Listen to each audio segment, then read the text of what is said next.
start recording. Alright, let me know. I just started. Excellent. I guess a little hello and welcome to the first session of Hubris. I am your DM. There. Introduction out of the way. Basically, the point of this campaign is to become famous. You don't necessarily have to become a hero. You could even become infamous. But the point is you want to get your name out there. You want to become something greater than you are. And in a world like this, that is entirely possible. In fact, it is quite common these days. Heroes and other people we can loosely class as heroes are everywhere. Whether they be pretty much celebrity status or elite warriors of different kingdoms and countries, or simply local heroes that you may, several towns may know about. They are exceedingly common. It is basically a job for a lot of people. You can conceivably go out, get yourself sponsored by somebody who will help pave the way, navigate such things as guilds and regulations and all that pesky cleanup afterwards.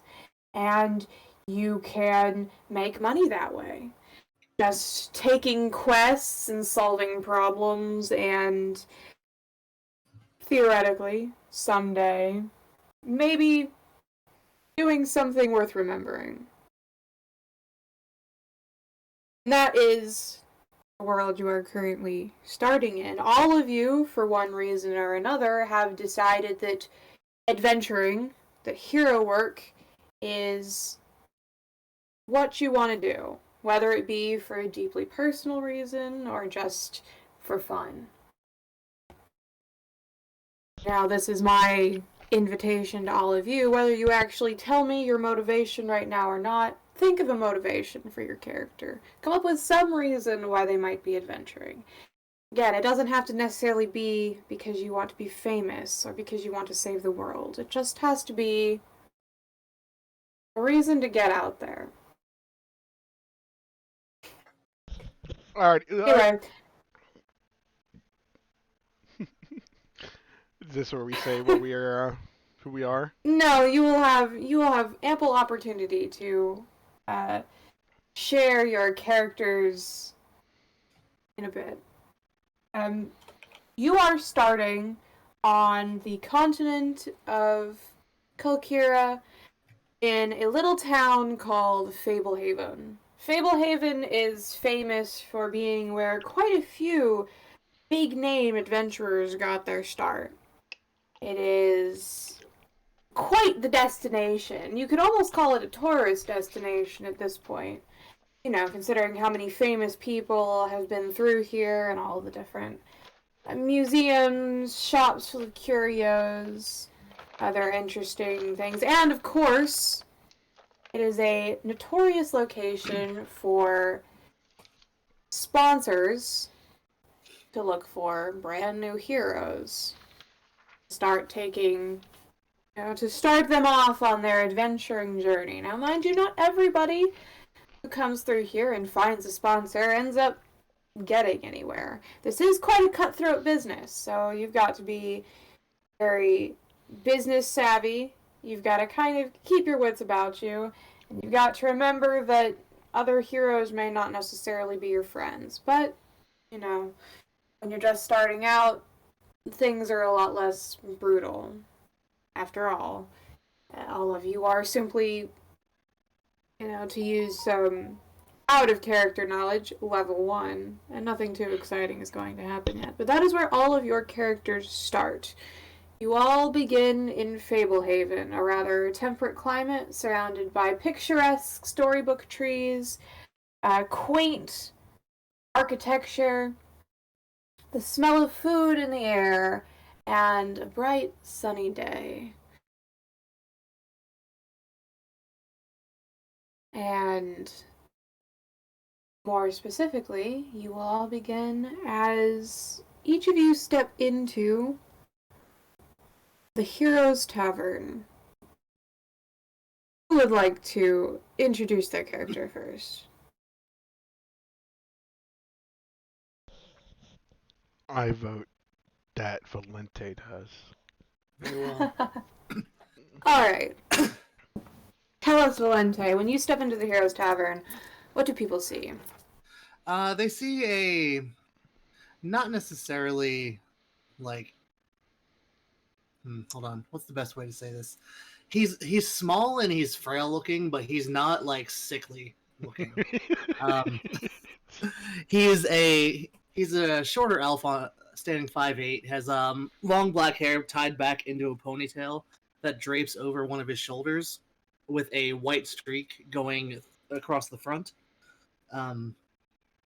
He is wearing this, darker red robe with gray trim along the lines, and like a gray shoulder drape, and he's got this white tabard down the middle with a looks like a silver leaf printed on the bottom of it, and he just comes in and he will order a glass of water and take a seat. Alright, well, Valente, as you step into the tavern, you are greeted by a quite bustling atmosphere. It is, I wouldn't say packed, but there are not many spare tables. Most tables have at least one person sitting at them. There are a few seats empty at the bar, however, and you go up to, you said, a water? Yeah. The bartender is exactly as you would expect. Gruff human male, probably somewhere in his 50s, thick mustache, thick beard, heavy brow, speaks in a gruff voice about everything. Now, mind you, my voice is not very gruff, but you get the picture. You're a typical fantasy bartender, and he is more than happy to get you a water. And you take a seat at the bar? Oh God, no! I need to find a table. Roll me a perception check, or if you would like, if you have a specific table in mind, roll me investigation. I'll give you an investigation. Very well. Do we have a map of this tavern, or whatever? No, It's unfortunately. a Heroes Tavern. Yeah, this is unfortunately all theater of the mind for now. So Okie doke. bear with me. Ask questions if you can't picture something. I am not very imaginative. I got a 10. I'm looking just for like a table that, doesn't have anybody really sitting at it, or if somebody is sitting at it, they look like they could be a sponsor type person. Already looking for a sponsor. Well. So the idea is that we're all adventurers that are now in this like Fablehaven. That's kind of like an adventurer's town, and now we're all kind of looking for a sponsor so we can get started. We're all kind of. Yep. Okay. Topi, Uh, if I do an English accent for my character, would that Would that what? be bad? Would that be offensive? I'm from Finland, so that doesn't. I don't know So why you're yes, asking me about an me English- asking it English would be accent. offensive. No, I'm just like, I don't know He's why like, you're dude, I'm not asking even if- British. That's like asking a German person if it's okay to make an Indian Listen, accent. all y'all sound alike, all right? What? That's offensive. No, I was like, all y'all look alike. Chris Rock, nobody. Okay. That's like, I don't know, Texas or something. All right. Hey, So, Texas. Are we like to the next person, or is he still? No, I'm looking for a table. Get Oh, out of here. Yeah. I don't know. I'm Valente, still as you creating kind this of shit. scan the room, you are easily able to pick out 3 different types of tables. You definitely see a lot of the louder people, a lot of the more boisterous, and typically, heavily armored or glowing with magic, all up at the front. They are all talking very loudly, definitely trying to draw as much attention to themselves as possible. You get to the corners of the room and you see, your typical rogues and warlocks and other edgier people, all sitting, trying to find the darkest shadows and kind of squabbling over who gets to sit in said darkest shadows. And you would see that the less adventuring type figures that are over there are also rather quiet. Your typical hooded figures and very suspicious looking individuals, all things considered. And then you kind of have your middle tables, who are full of an assortment of other people that could be sponsors or might not be. Everyone from people in suits to people in what looks like adventuring gear of their own that's much more weathered. It's up to you where you decide to sit.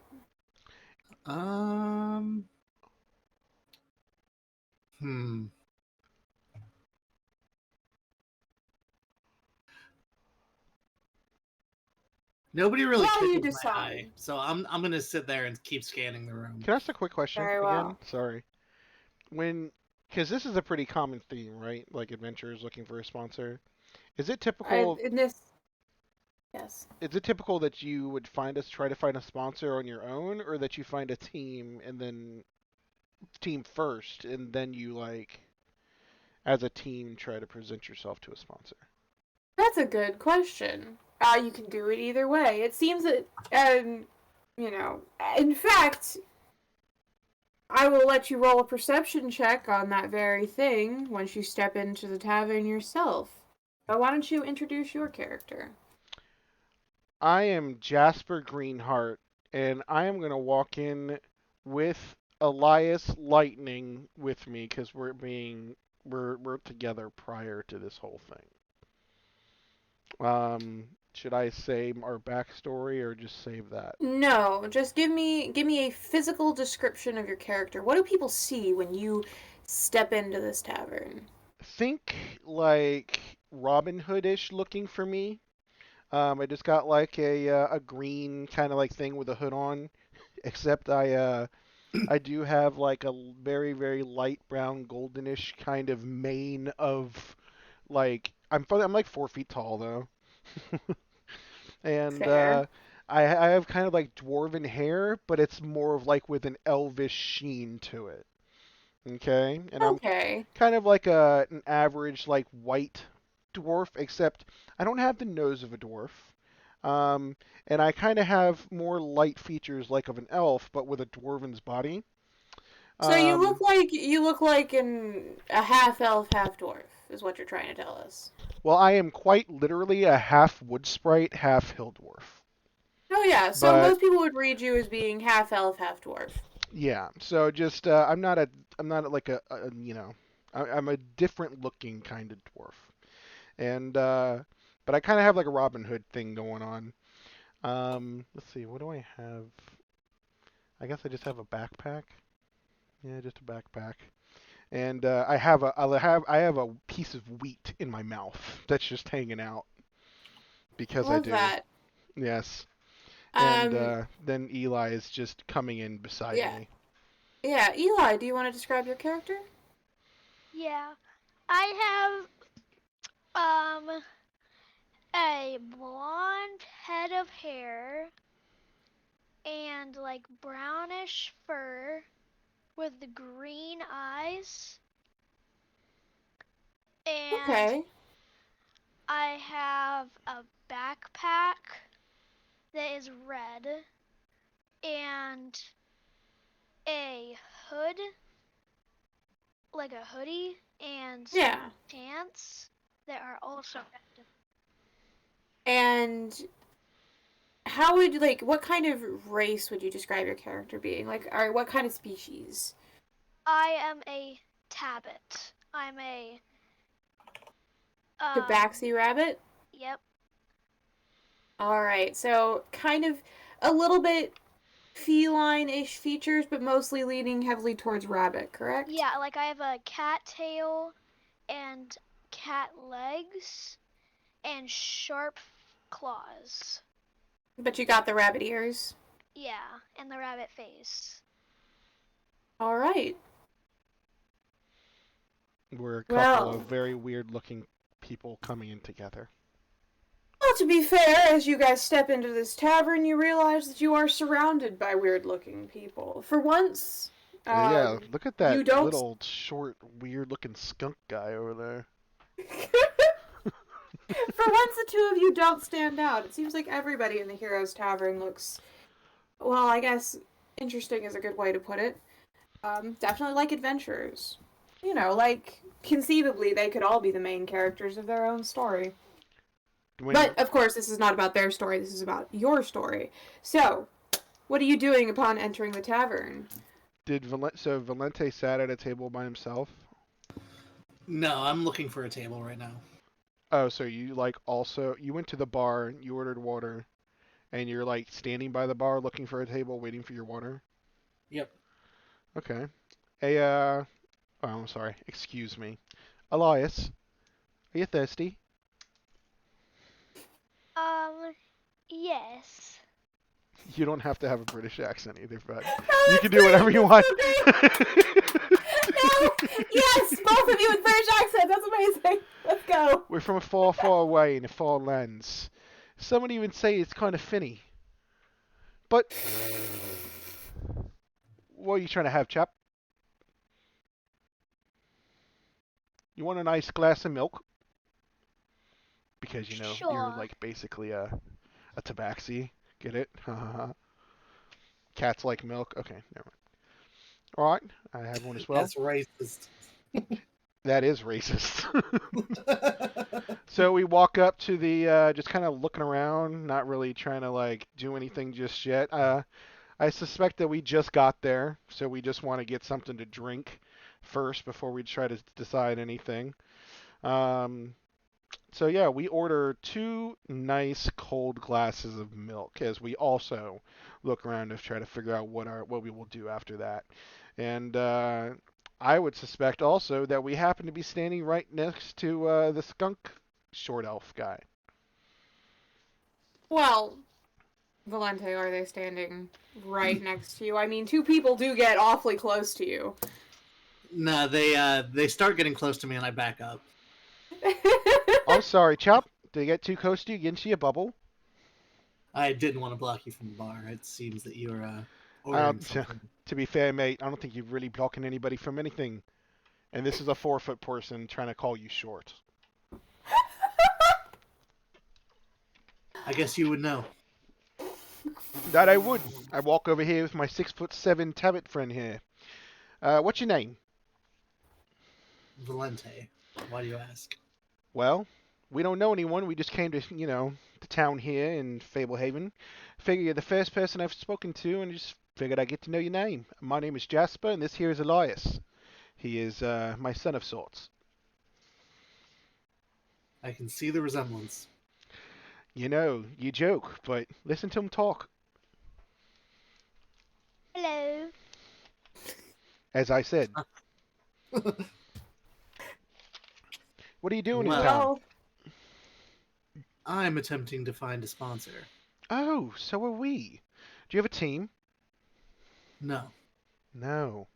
Do you see? We're quite new to this. I come from a chef's background, and so does he. He's kind of like a delivery boy, and that's the boy. He just really wants to get into this kind of stuff. But I figured if he's going to go into this dangerous kind of work, I'm going to go with him. So we don't really know anything about this kind of trade. Are you new to this, or are you also kind of green? It runs in the family. Ah. So are you looking for a team? Depends. What can you do? Well, I'm very stealthy. Ask me any question about this bar behind me, and I'll tell you. while they are talking, let us bring in our fourth character. If you want to introduce yourself. Real quick, I meant to say I'm very perceptive, not stealthy. Okay. Valente was trying to put together how those two Yeah. That's why he asked the questions. He's like, huh. One moment. What? How do I pronounce your furball's name? Torlag. Torlag. All right, Torlag. Torlag. I like it. Okay. That's a good name. That's a solid. Where have I heard that before? I've never heard it before. Is that a Lord of the Rings name? I don't I think don't so. know. I fucking came up with it. Wait, Lord of the Rings was shot in Finland, wasn't it? I think that was. Oh, don't even tell me. It was Norway? somewhere. Okay, yeah, okay. Never mind. Another racist comment. All right. That's close enough. Fucking. Torlag. I like the name. Okay. So I've been trying to put this character together while you guys have been talking, so I have not been paying any attention to what you guys have That been is saying. totally fine. So, hey, you weren't there, so. That That is makes also sense. true. Yeah. Let's To see. be Yeah, so fair, that- Torlag, you okay. step into the bar as well. Tell us, when you step in, what do people see? What does your character look like? They see a 6'4" feet, 6.4 feet male furball step in. Brown eyes, brown hair, beard. Looks a little young for his age, I think. What furballs go for 500 years, I think. Oh. I'm not a Yeah. furball anatomist. So he's 116. Okay. Is that young to you? Well, 116 is quite old, but taking in the fact it could be 500, Yeah, so you're like 20, early 20s. I think so. Yeah, been a hermit for most of his life. Decided to have enough of it. Started exploring. Ended up here. Nothing much else there to be known of him other than he doesn't talk a lot. He doesn't have. The only people that he's been able to talk to were little woodland creatures within his hermitude. So he's Alright, not gonna so be much of a talker. He can talk. He can talk. No He idea. chooses No not to. no idea how yet, but we'll get there. He can talk, but like not much. fair enough. I mean, probably Torlag, you probably have learned Sylvan from some of these woodland creatures. Yeah. So maybe you don't speak very good common, but you can Yeah. probably decently manage a couple other languages, just because that would be what you communicated with the creatures of your forest with. Well, Torlag, Yes. this is a much more bustling location than you are typically used to. People are moving this way and that. There are gnomes scurrying under feet. You almost run into Goliath as you walk in through the door. The whole place is just a madhouse compared to what you're used to. But you have a vague idea of how these things work. There's a bar up there. They're offering, well, I mean, if you pay, obviously, but they're offering drinks. That's probably a good place to start. At least it's out of the way of the foot traffic. Yes. Jasper, with your insane passive perception that just exists, you would be able to see the newcomer walk in to the bar. I mean, you're kind of keeping an eye on everybody who's coming and going, just naturally. And you would see this one in particular looking very much like he has no idea not necessarily what he's doing here, but definitely looks a little bit out of his element, just based on his style of dress and the kind of way he maneuvers around other people. And that would be How tall is he? Torlag. 6'4". How tall are you, Alliance? 6 foot. Are you? I can see. Okay, so he's a little taller than you. Okay. Is that with or without ears? It doesn't matter. That's a you can good move him. question. How much do you weigh, actually? 190. Oh, so y'all are about the same size. Maybe he's a little less. Okay.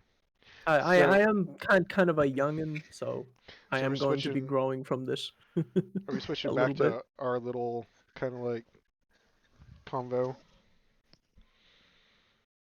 Yep, we're switching back. So, Valenta, you have been asked, Hold on. to. Let me restate it. Like, Mhm. actually, I'm quite perceptive. Everything we've seen, and even things we haven't seen just yet. While I'm looking at you, ask me any questions about the things behind us that may have walked in, or anything of that. Could you find me a sponsor? No, but I see quite the disheveled, funny look. I've never seen a race of this sort. You see the big bloke over there by the door? Yeah, the Furbolg. Oh, is that what he is? He's kind of does. What is he doing? Looks like he's standing in the doorway. I think that a sponsor should be strategically placed. I think first we should try to see if we would want to team up before we decide what kind of sponsor we try to look for. Hmm. That's not a terrible idea. So you are looking. Yes. I figure there's more power in numbers, especially when starting out. Maybe eventually down the line we could separate, just like in Sync Up Backstreet Boys. Never mind. But, you know, at the beginning, it'd be a little safer until we kind of know what we're doing to, you know... I don't even know where my accent's going. What? No, it's great. Just go with it. I just heard Topi talk for a long time, and it's screwing with like my normal like English accent that I do. Oh, I'm sorry. Oh, oh, thank you, chap. I That was actually supposed to talk like this, then. yes, exactly. Now I got it. It's spot on. I exactly know. I remember it now completely. Thank you so much, Topi. Torlag. Torlag. No, Torghast. That's what I was thinking of. Never mind. Ah, Oh, Yes, from shut up. Mortal. No, no. Yes, that's No, you are don't bring that place Torghast up. from now No, on.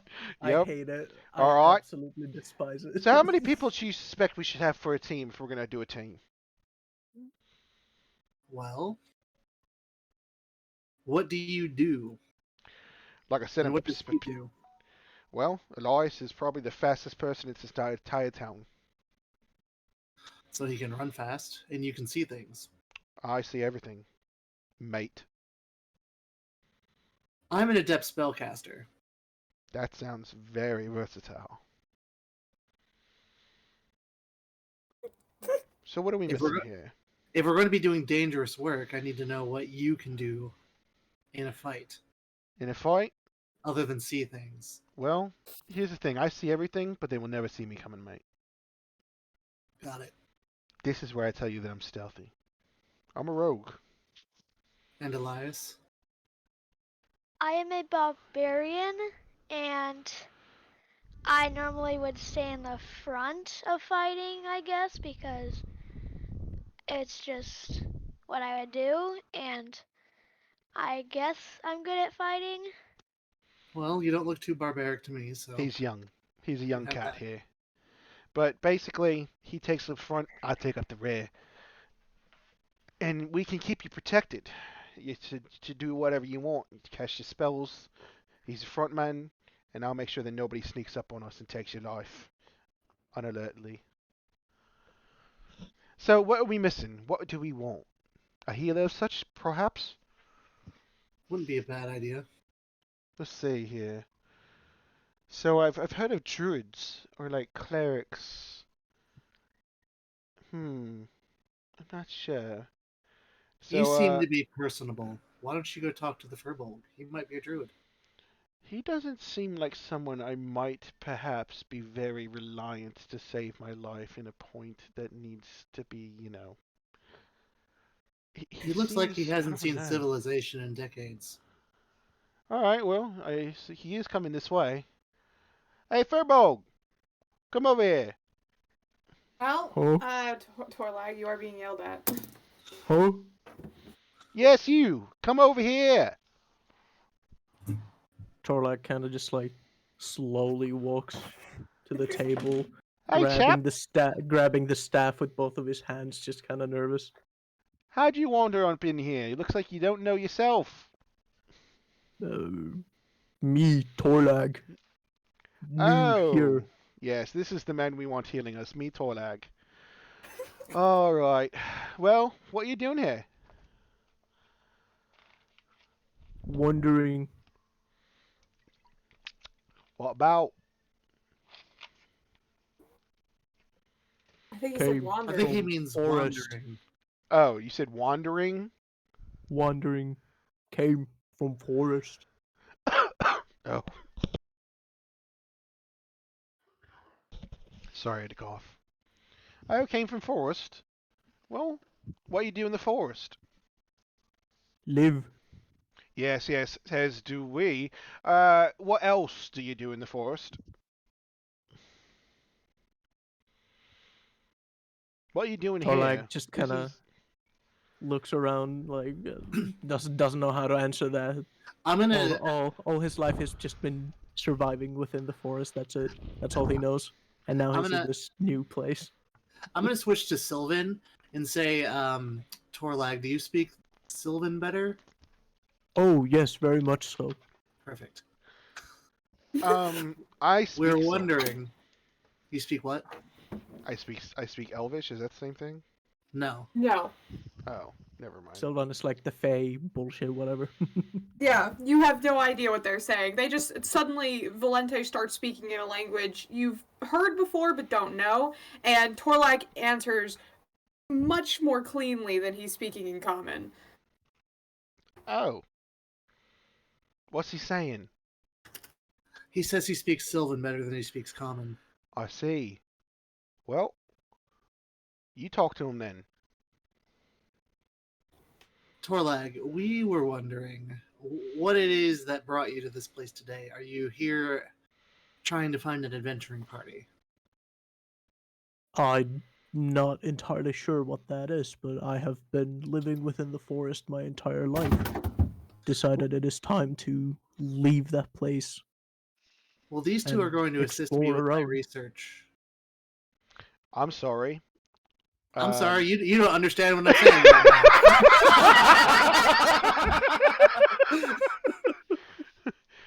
So what are y'all talking about so far? I'm recruiting him. Please let me speak. Sure. Sorry, what you We say? I drink our missed that. cups of milk. I'm sorry about him. He likes to interrupt. That is quite alright. Squirrels at home aren't any better. I can understand. They're assisting me with my research, and we are wondering, since you have come into this place to explore, maybe you would like to tag along. You look as though you know a little bit about the woods and surviving out in the woods, at least. I would be delighted to be of any help. Have you studied anything? Have you done any kind of, I don't know, survival training? What is it that you tend to do out in the woods, other than just survive? I mean, I've been able to help out other woodland creatures. I don't really know much else other than eating, sleeping, and studying. studying. What is it that you study? Well, for example, this language that we're talking, the other common, was it? Yeah. Not as critters are not very fluent in it. So it's been quite hard and a dry study session, but Valente, roll me a nature check. I got a 15. Based on just your knowledge of the various types of magic that are out there, whether it is what Torlag calls it or not, you do sense some sort of druidic energy about him. He may not be a powerful druid, but he definitely is a druid of some variety. Perfect. I think you'll fit in just fine. terrific. I'd be glad to help.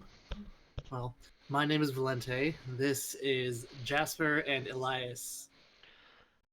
Yes, we Just are. per Elias.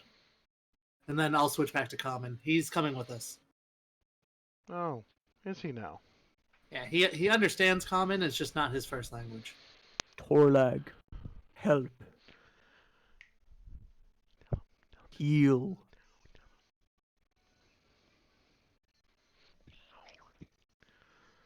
Oh yeah, What? I forgot to tell you that I speak Draconic and Sylvan.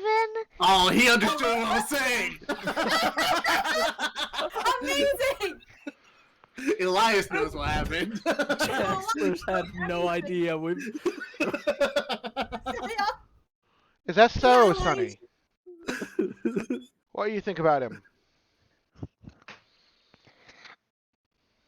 I mean, yeah, he's a healer, so we need that. He is. Hell yeah. What kind of healer is he? He knows of the druidic magic. I forgot that you went to school. Alright. I mean, yeah. So, I mean, Druid's good. There's about some versatility here, I think.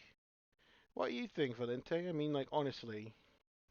I mean, forget the fact that he's standing right here next to us. This is going to be our lives on the line here. No Well, offense, Mr. Torlag.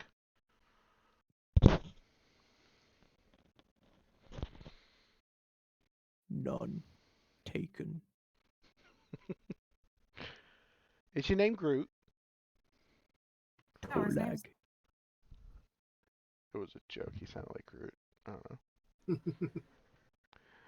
Valente? I think Do you honestly think he's a good fit? Do you would rely on this man?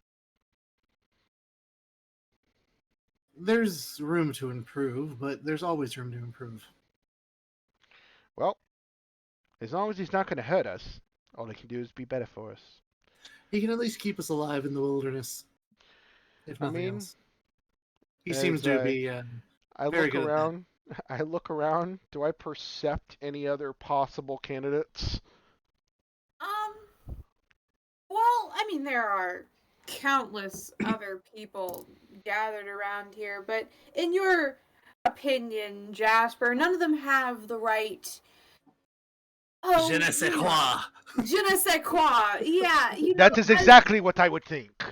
Yeah, no, exactly. Like as it's considering you're half wood sprite, you kind of have this ability to kind of get a gander of people's, I wouldn't say auras, or maybe even vibes, but just that kind of Their like the soul. sense of whether they're going to be a person you're going to get along with. And as you're looking around the room, you really don't see anybody else that really calls out to you. Right. You do, however, as you look around the room, see a shabbily dressed figure at one of the tables, hastily beckoning for all four of you to come over. He's like waving in the air. He's kind of like doing the big like arm gestures, like come over here, come over here. You can't see his face, Right. but he definitely is trying to get your attention. Guys, don't mean to startle you, but do you see this shadowy figure over here in the corner gesturing to go over to him? It's hard not to. I'm really not sure if we should go to him or leave. What do you reckon? I'm not leaving until I found a sponsor, so Well, let's not be hasty. What do we want in a sponsor before we go over there? Let's do a quick decision on something. Because I don't know what exactly to look for a sponsor. Do we want someone who is just extremely wealthy, but maybe that is not too high on the morality, things, how they see the world, maybe like work for the mob, but as long as they pay well, right? But do you want to find someone who is more just, maybe doesn't pay as well, or something along these lines? I'm not sure really how to do this. well, I'm not a criminal. That's okay. There's room to improve. If we're baselining things, I think we should keep that in mind. So, what's more important? Someone who's rich, someone who's more straight and narrow, or what are we looking for? Because At this the end of the guy, day- that guy is clearly not the straight arrow.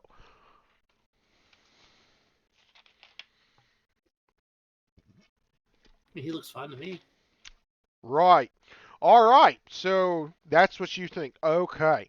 Well, let's go see what he has to say. Y'all agree?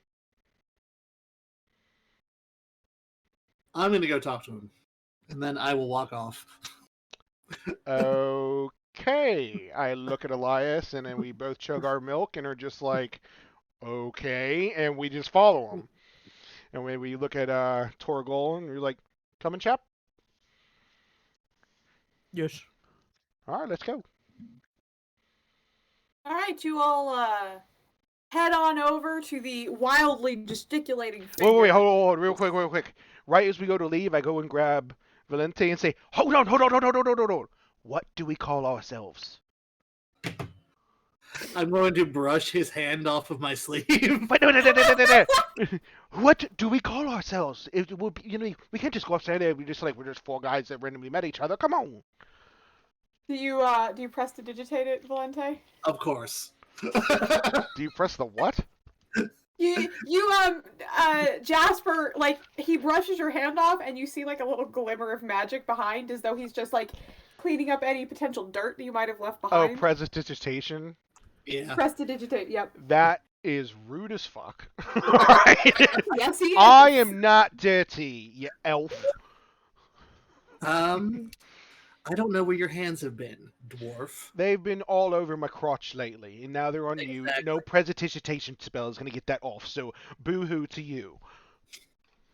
Oh, trust me, it kills 99.9% of germs. Alright, fine. We're going to be called the Awesome People and the Elf from now on.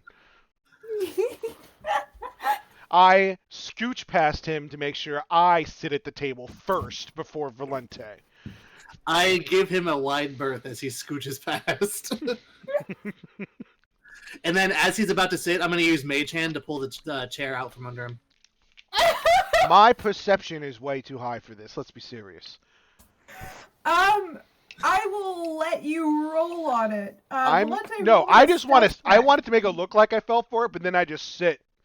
But I do an invisible chair thing, and I just look at him and go. I'm gonna need you to roll me an active perception for that. So roll me a perception check. Valente, roll me a stealth check. Stealth. I got a 15. 27. Jesus.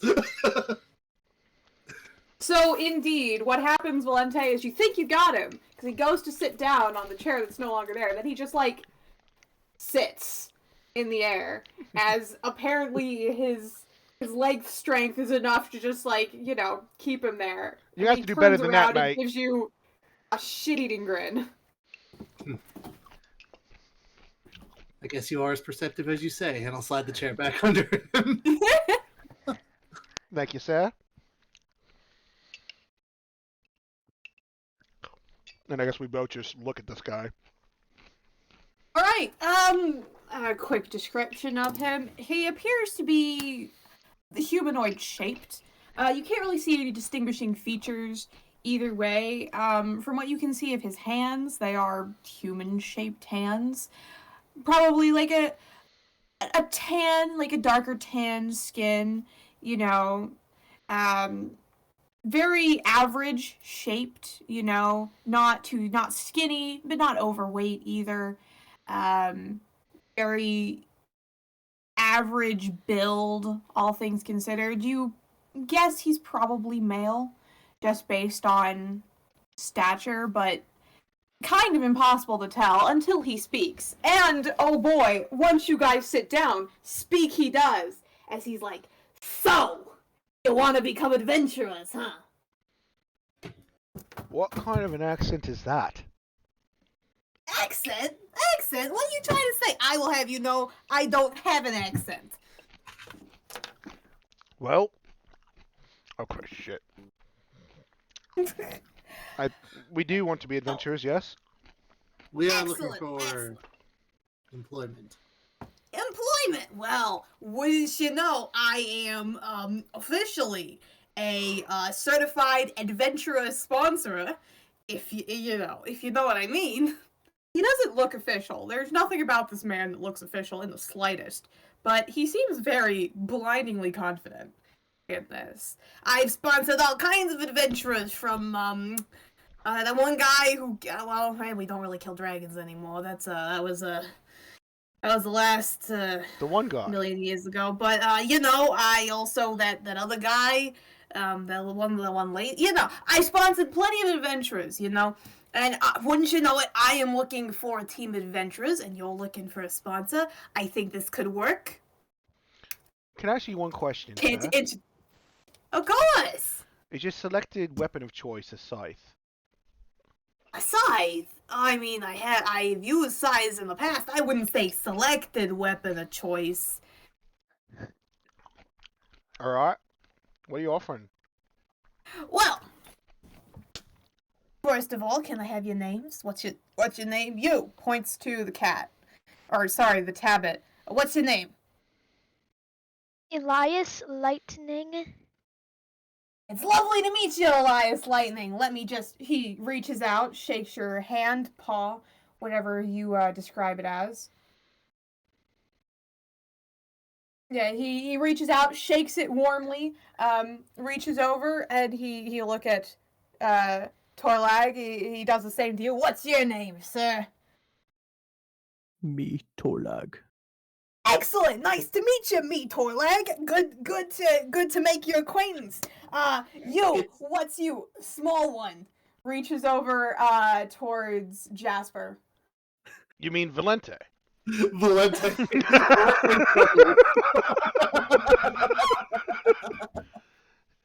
He's looking over, he's like, okay. He grabs your hand, Jasper, shakes it. Nice to meet you, Valente. There's too many accents going on here for me to keep a straight English accent, dude. Don't worry about it. Just go with whatever's natural. So he shakes your hand, Jasper, and says, nice to meet you, Valente. And you, skinny one, what's your name? My name is Valente. What is happening right now? Valente's in one group. I'm not skinny. Allow me to explain. I'm quite the nice build, thank you very much. I'm just short. Yeah, you're short. The furbolg to my right is Torlag, but Common is not his first language, so... I already got that. His name is Torlag. You said it was me, Torlag. It is just Torlag. Oh, I thought that was like a prefix or something. I don't know. No. I reach my hand out to this stuff. figure and offer my hand to him before he even gets to offering his hand to me. The dwarf to my left is Jasper. He's just, First of all, dwarf. I am a Dwight. A Dwight? Never, that's, an interesting right, name. I'm a Dwight. I'm a Tabit Dwight, and we have a micro elf, and we have a furbolg. Micro? You mortals are coming up with new races left and right. I looked down, and you got another one. You said a Dwight? I am a Dwight. My mother was a wood sprite. A micro elf. And my father. Your accent is so strong. Well, thank you. It is my normal voice, and I use it all of the time. I can't do the English accent. Micro-elves? I can't continue this. I've never heard of micro elves, but I can only assume you come from even farther north than the high ones. I'm not a micro elf. He is a micro elf. Anyway, I reached my hand out to him, and does he take my hand or whatever? He shakes your hand. My name is Jasper, and then I want to clench his hand a little bit. Ooh, you got a nice grip there, buddy. Yeah? It's real nice to meet you. Are you trying to intimidate him? I want to do an athletics check. To do what exactly? Squeeze his hand. What kind of hard-ass fucking handshake is this if you're gonna do an athletics check? Listen, I don't want a weak sponsor. I want someone that if we get into shit and we need help, he will actually help with us. Listen, if you want a strength check, you might want to roll strength. Yeah, no, I'm gonna use. Isn't that an athletics? No. Athletics is if you were gonna try to flip him over the table or something. No, that'd be acrobatic, right? I mean, like. No, that wouldn't. That would be athletics. Acrobatics is if you want to flip over the table. Oh, well, I maybe want to do that. All right, I don't know. Let's see. Okay, fine. Not a full strength check. Okay, just like I want to see if he's got, I don't want. I want to see because you know, like when you shake someone's hand and like you can tell if they've like worked their way or if they have like smooth hands. They like basically have everything given to him, and he might be like this, just kind of like meh, just like talker that doesn't really like, you know what I mean? That you can feel it. Just like you said, I'm a Yeah. like half wood sprite and I can tell these things. I would want to say an squeeze his insight. hand really hard and see how he reacts. I would give it an insight check Um, since you're trying to get a If- read of him. I will let because I like the way he's doing this. I will let him make a strength check. To do this handshake. Valente, if you would like to make an insight check, you are within your rights to do so. Oh no, I don't care if he. I got a 7. I'm not very You strong. got a 7? I'm not Um, very strong. I that have a is- +5 to dexterity, but I have very little strength. So you start giving him this really firm handshake, and then your hand kind of cramps up, and Yeah. Yeah. All right. and but he's very magnanimous about it. He doesn't like squeeze your hand too tightly back. He just gives you a good handshake. Then he lets it go, and as he lets your hand go, you feel the cramp leaving with his hand, like he's pulled it out of your hand. I And look he left says, "It's and nice right, to meet you." pulling my hand back and just putting it under the table so I can rub it. Nice to meet you too. What was your name? Oh, my name it's Simon.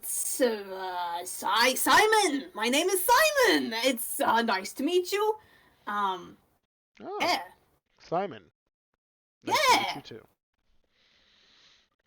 That is definitely my name. And you guys all look like the decent sort. You sound like the decent sort, and I would know. I've seen a lot of sorts. Look, I'm gonna be level with you. I need adventurers. Last batch I had did not turn out particularly well. They decided, they're gonna fuck off to the mountains, and then they got caught up with vampires, and I never saw them again. So I'm kind of short some adventurers right now, and I could really use a hand here.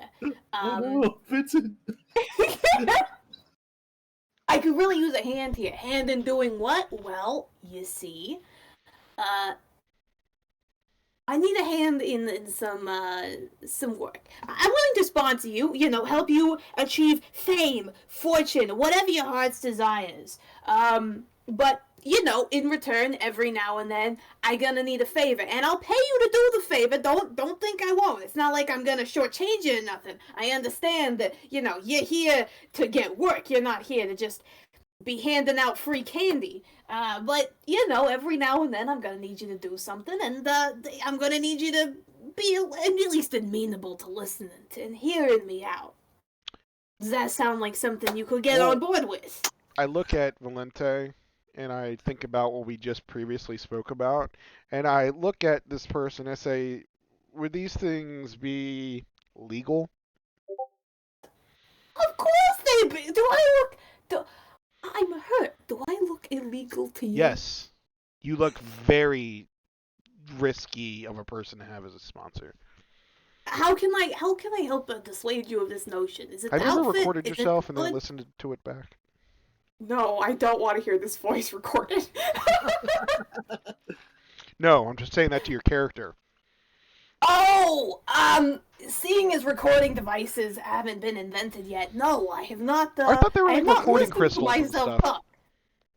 Oh, like voice crystals, yeah, like where I could save my voice. No, not really. I typically, say things and I don't really need to hear them back because it's all in my head, because I just said it. Well, let me just tell you, you sound sketchy.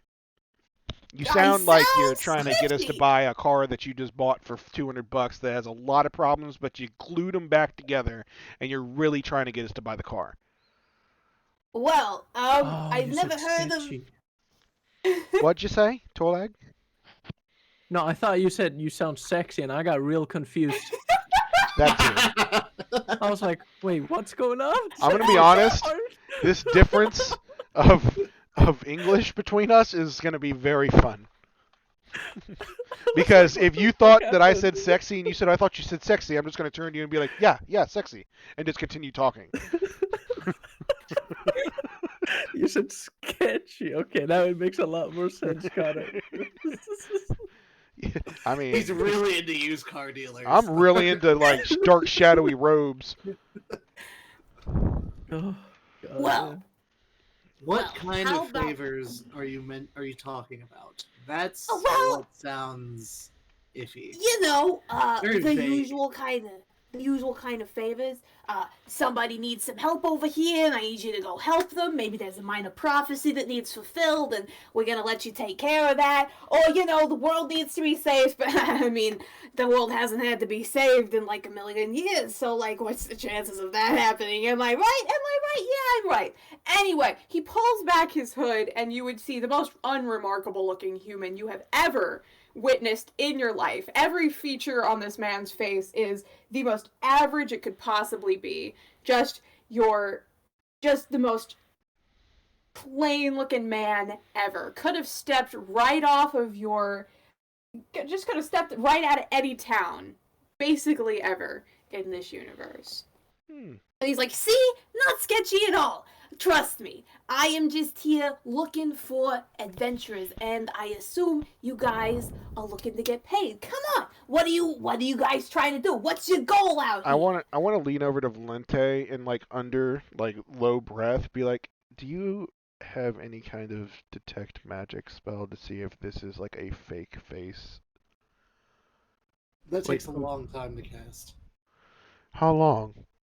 About 10 minutes. I think we got 10 minutes of talking that while you can you cast this under the table or something? Do you think magic is just... I don't know shit about magic. Okay, did Valente. Torlag hear them? You are able to hear them, and because you were able to understand common, at least you're able to understand what they're saying. Torlag can detect magic. Can you cast it in the next 10 minutes? Yeah, I have it prepared. All right.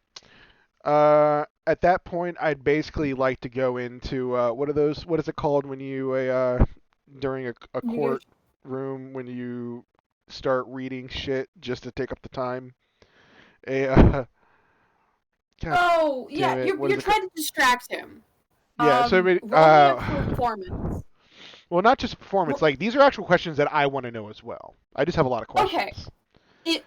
My specific thing is if you are doing this in the effort to distract him, make me a performance check, which will not even a aid in the distraction. I just need to talk to him for 10 minutes, and honestly, I could do this whether we were going to do this or not. Very well. Well, start asking questions of him. Well, Simon, I don't know. I guess I'll keep the accent. I don't know. So it depends on how, I don't know. I'll do it from time to time.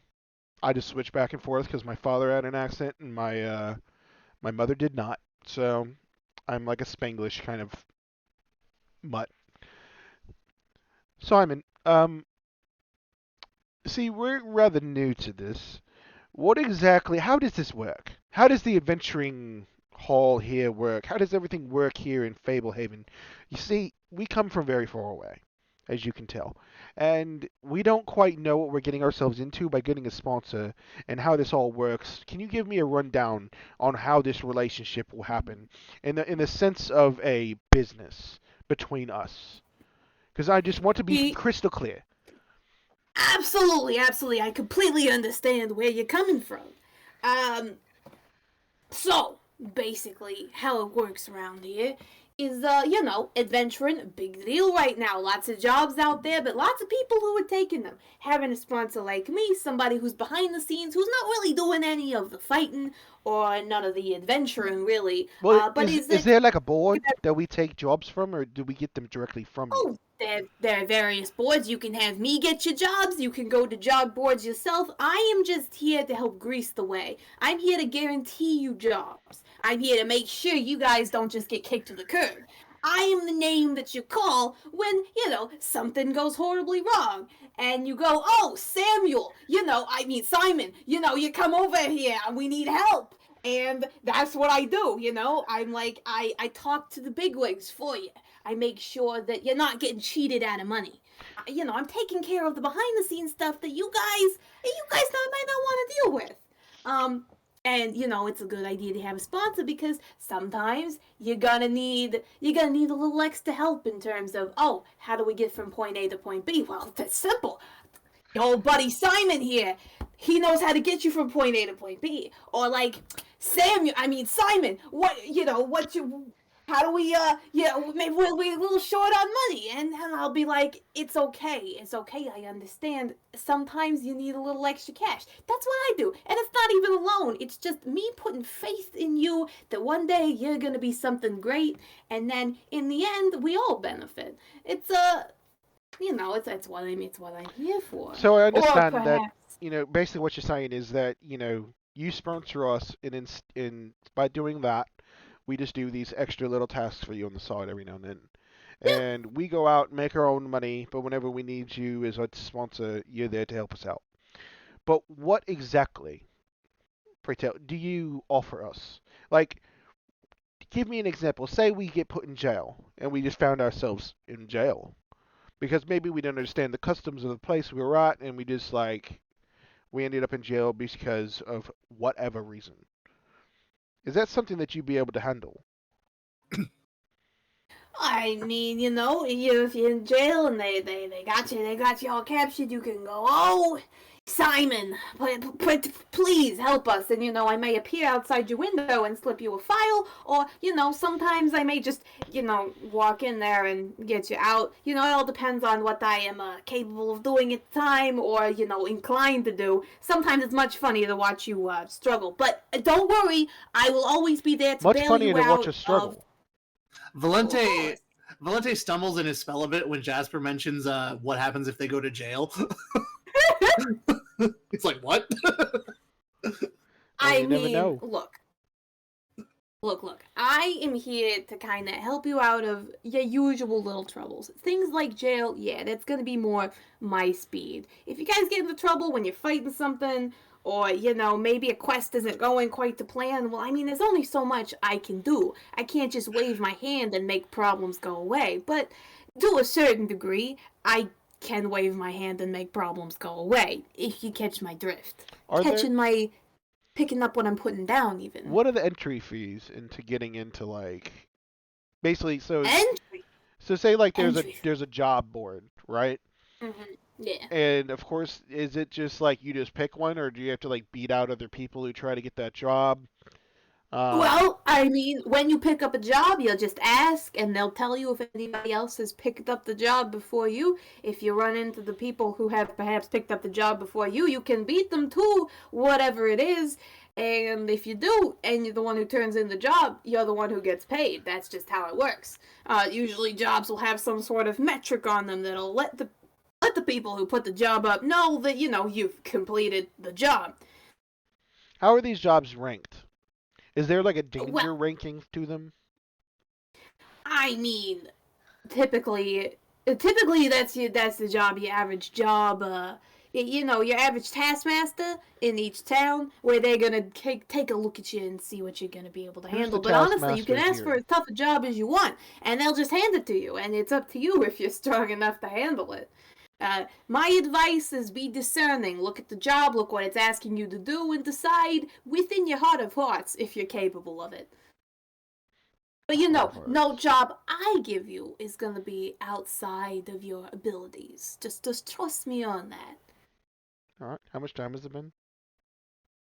It's been about like 6 minutes so far. You've kept him talking for a good bit. To be fair, when we started this, it was 8:22.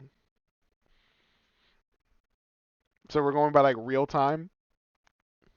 I mean, more or less. You're talking to him. I'll let you know when the spell completes. All right. Are there any other questions you have for him?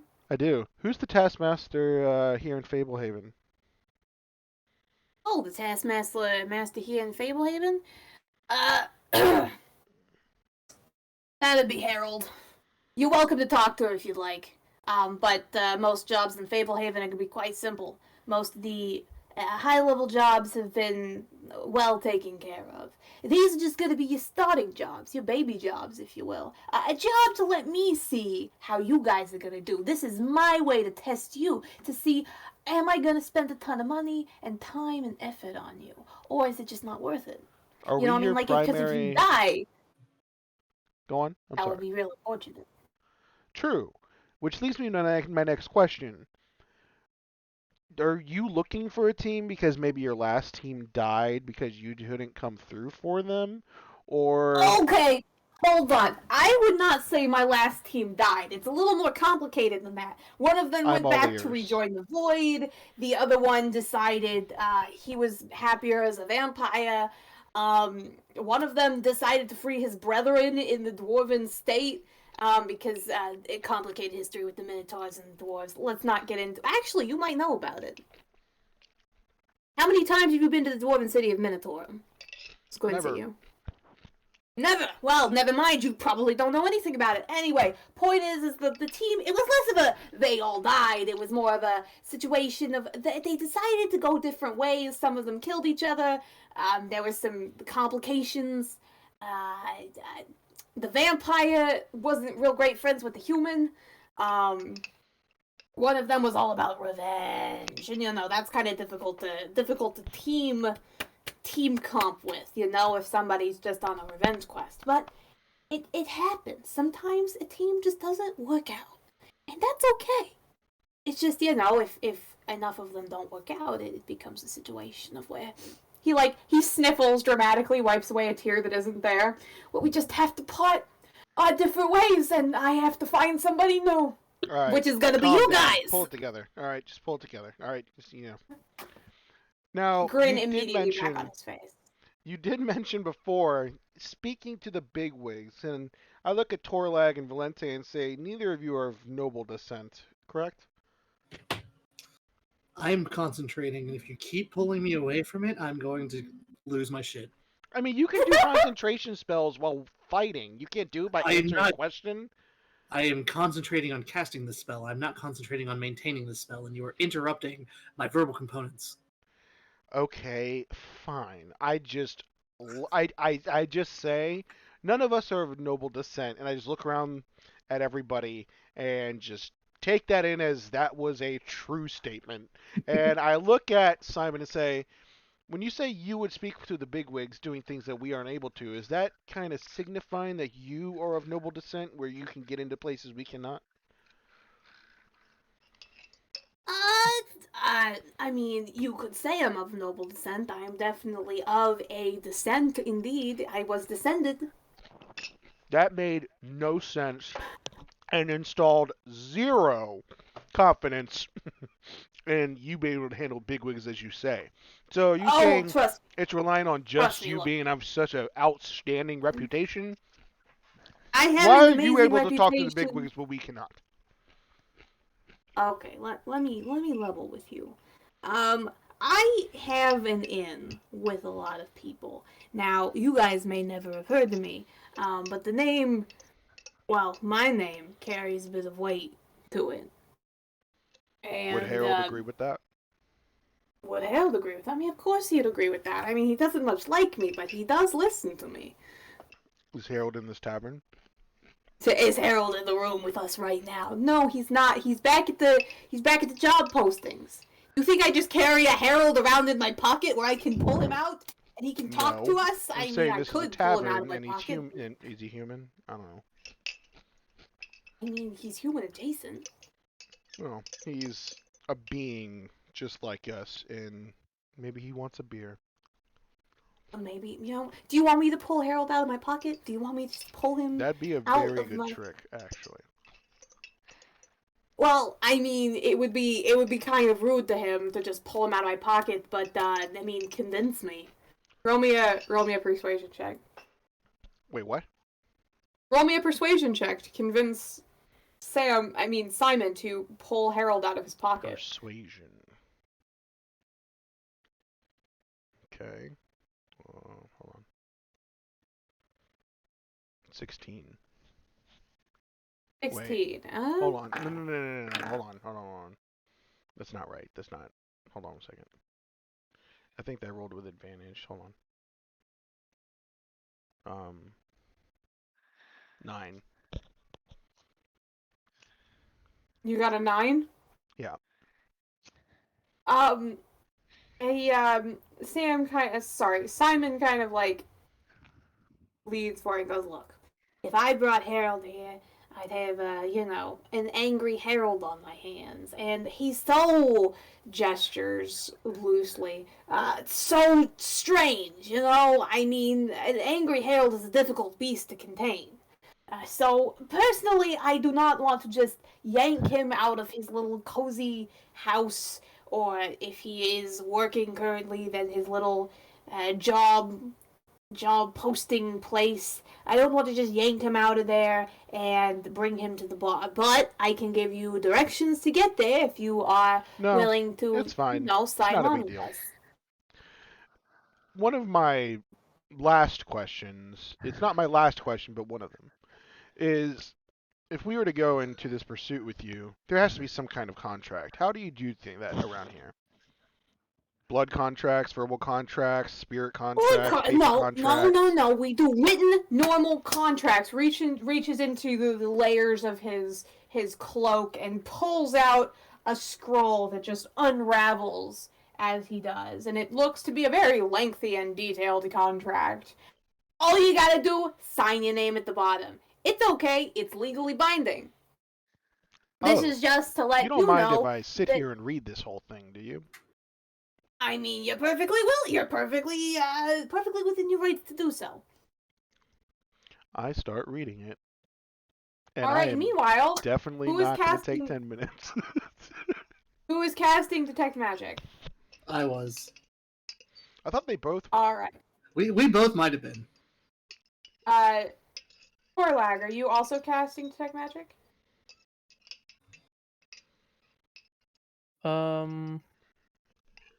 I guess not if he is.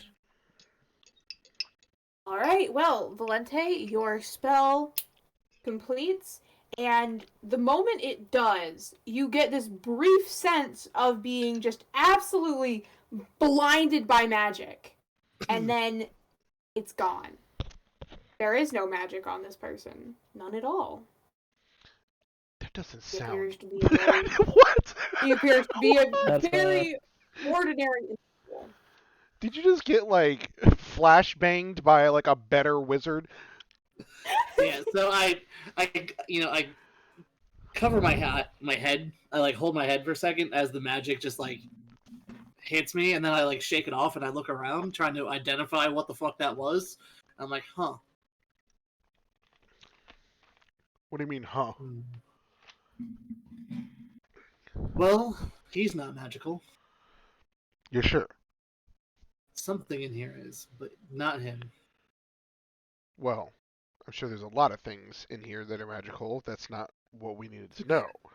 How many things in here are magical, Q? As you start looking around, you would see that a good portion of the bar is, like, the entire bar itself is deeply caked in magic, whether it be residual magic or magic that's woven into basically every surface in here. This is just a magical place. A lot of things here were either fixed with magic or made with magic. You know, your usual kind of stuff. You're getting a lot of transmutation magic in here, a lot of abjuration magic. A lot of the people in the room have magic on them, whether it be divination magic, conjuration magic, a lot of evocation magic lingering around. You're able to easily pick out the 17 or so sorcerers that are all arrayed around this place. Your nose gets itchy. You feel the need to sneeze. Yeah, there are so many people in here that are magic. Torlag himself glows with a very particular kind of nature magic. It's a lot more soothing Do I than a lot of... glow with the nature magic from my mommy? What was that? You glow with the nature magic from your mommy? You have any spells? You're a fighter? Yeah, but she was a wood sprite. Okay, that doesn't mean you glow with magic. Aren't they like fairy people?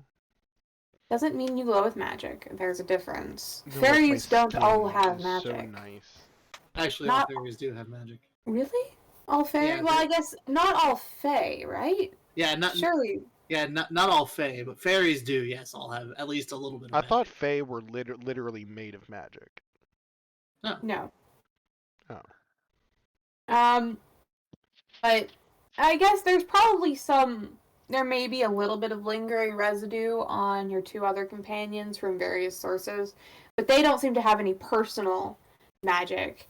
You obviously are very accustomed to your own magical glow, so it doesn't really register in your head anymore. But yeah, something very briefly was extremely magical and then kind of turned the light off. Okay. Someone really said, "Oh, better turn this off." All right. Well, with my very high perception, I can percept the uh, the scroll very quickly now that he's finished Give it. me a did you do a perception roll? What of the reading it? Just roll a perception check to see if 28. anything from 28. Nat 20. Oh, shoot, that's pretty high. Okay. I don't miss a thing in this queue. Okay, I don't miss a dang thing. I don't want to see the little print later. All right, I just remember I nat 20'd this. Absolutely. Yeah, you look through the thing, and it basically. So the one thing you do notice is that the contract is written much like Simon speaks. So there's a lot of unnecessary words that are just kind of crammed in here. But even so, you're kind of able to deduce. You're able to kind of decide which words are not important, which words are just kind of fluff. And you're able to really get down to brass tacks, find the meaning of this contract, and it basically says exactly what Simon has said. He really hasn't tried to pull the wool over your eyes in any particular way.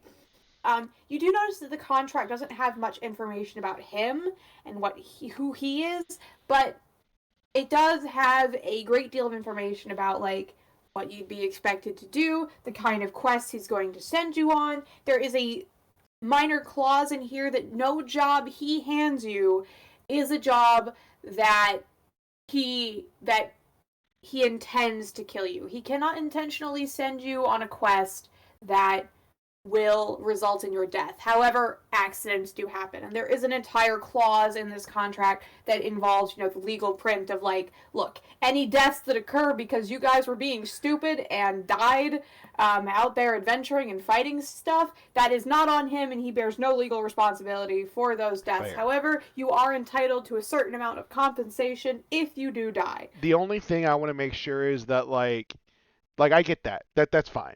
I just don't want there to be, like, some small print that I missed later.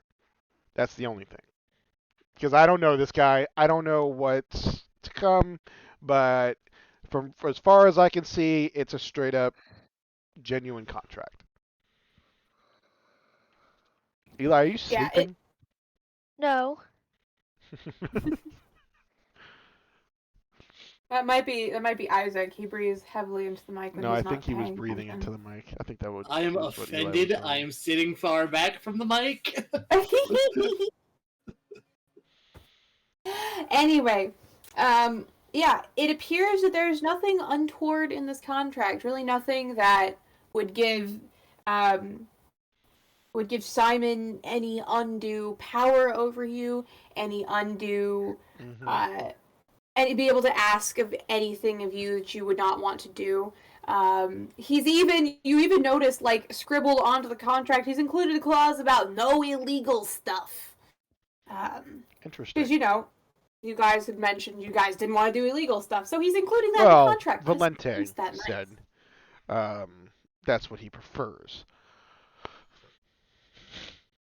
No illegal. Do you stuff. think, yeah, as that thought kind of materializes in your head, Jasper, that, well, Valente said no illegal stuff, you see that the contract actively changes itself and goes, What? well, Valente said no evil stuff. What? Wait, what? What?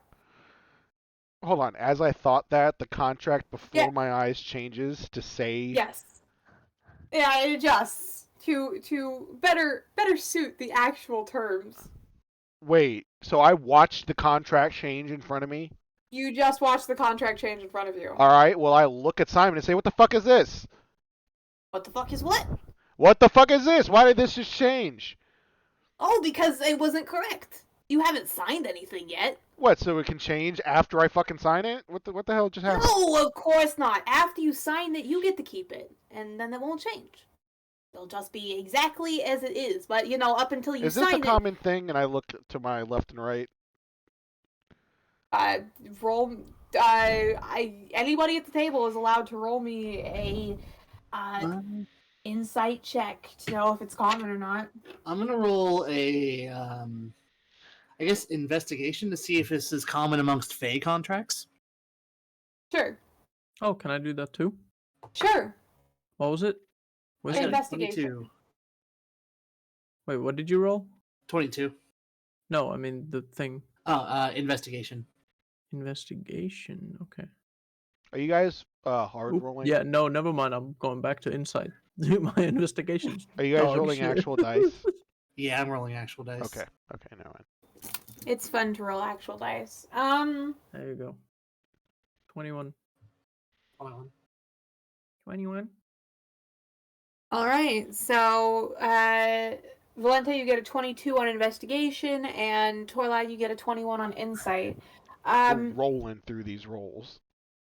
Valente, off the top of your head, no, Fey contracts don't typically change at any point. Fey are very particular about contracts. They don't like any nonsense going on with them because that would be highly unfortunate because they are so tightly bound by them.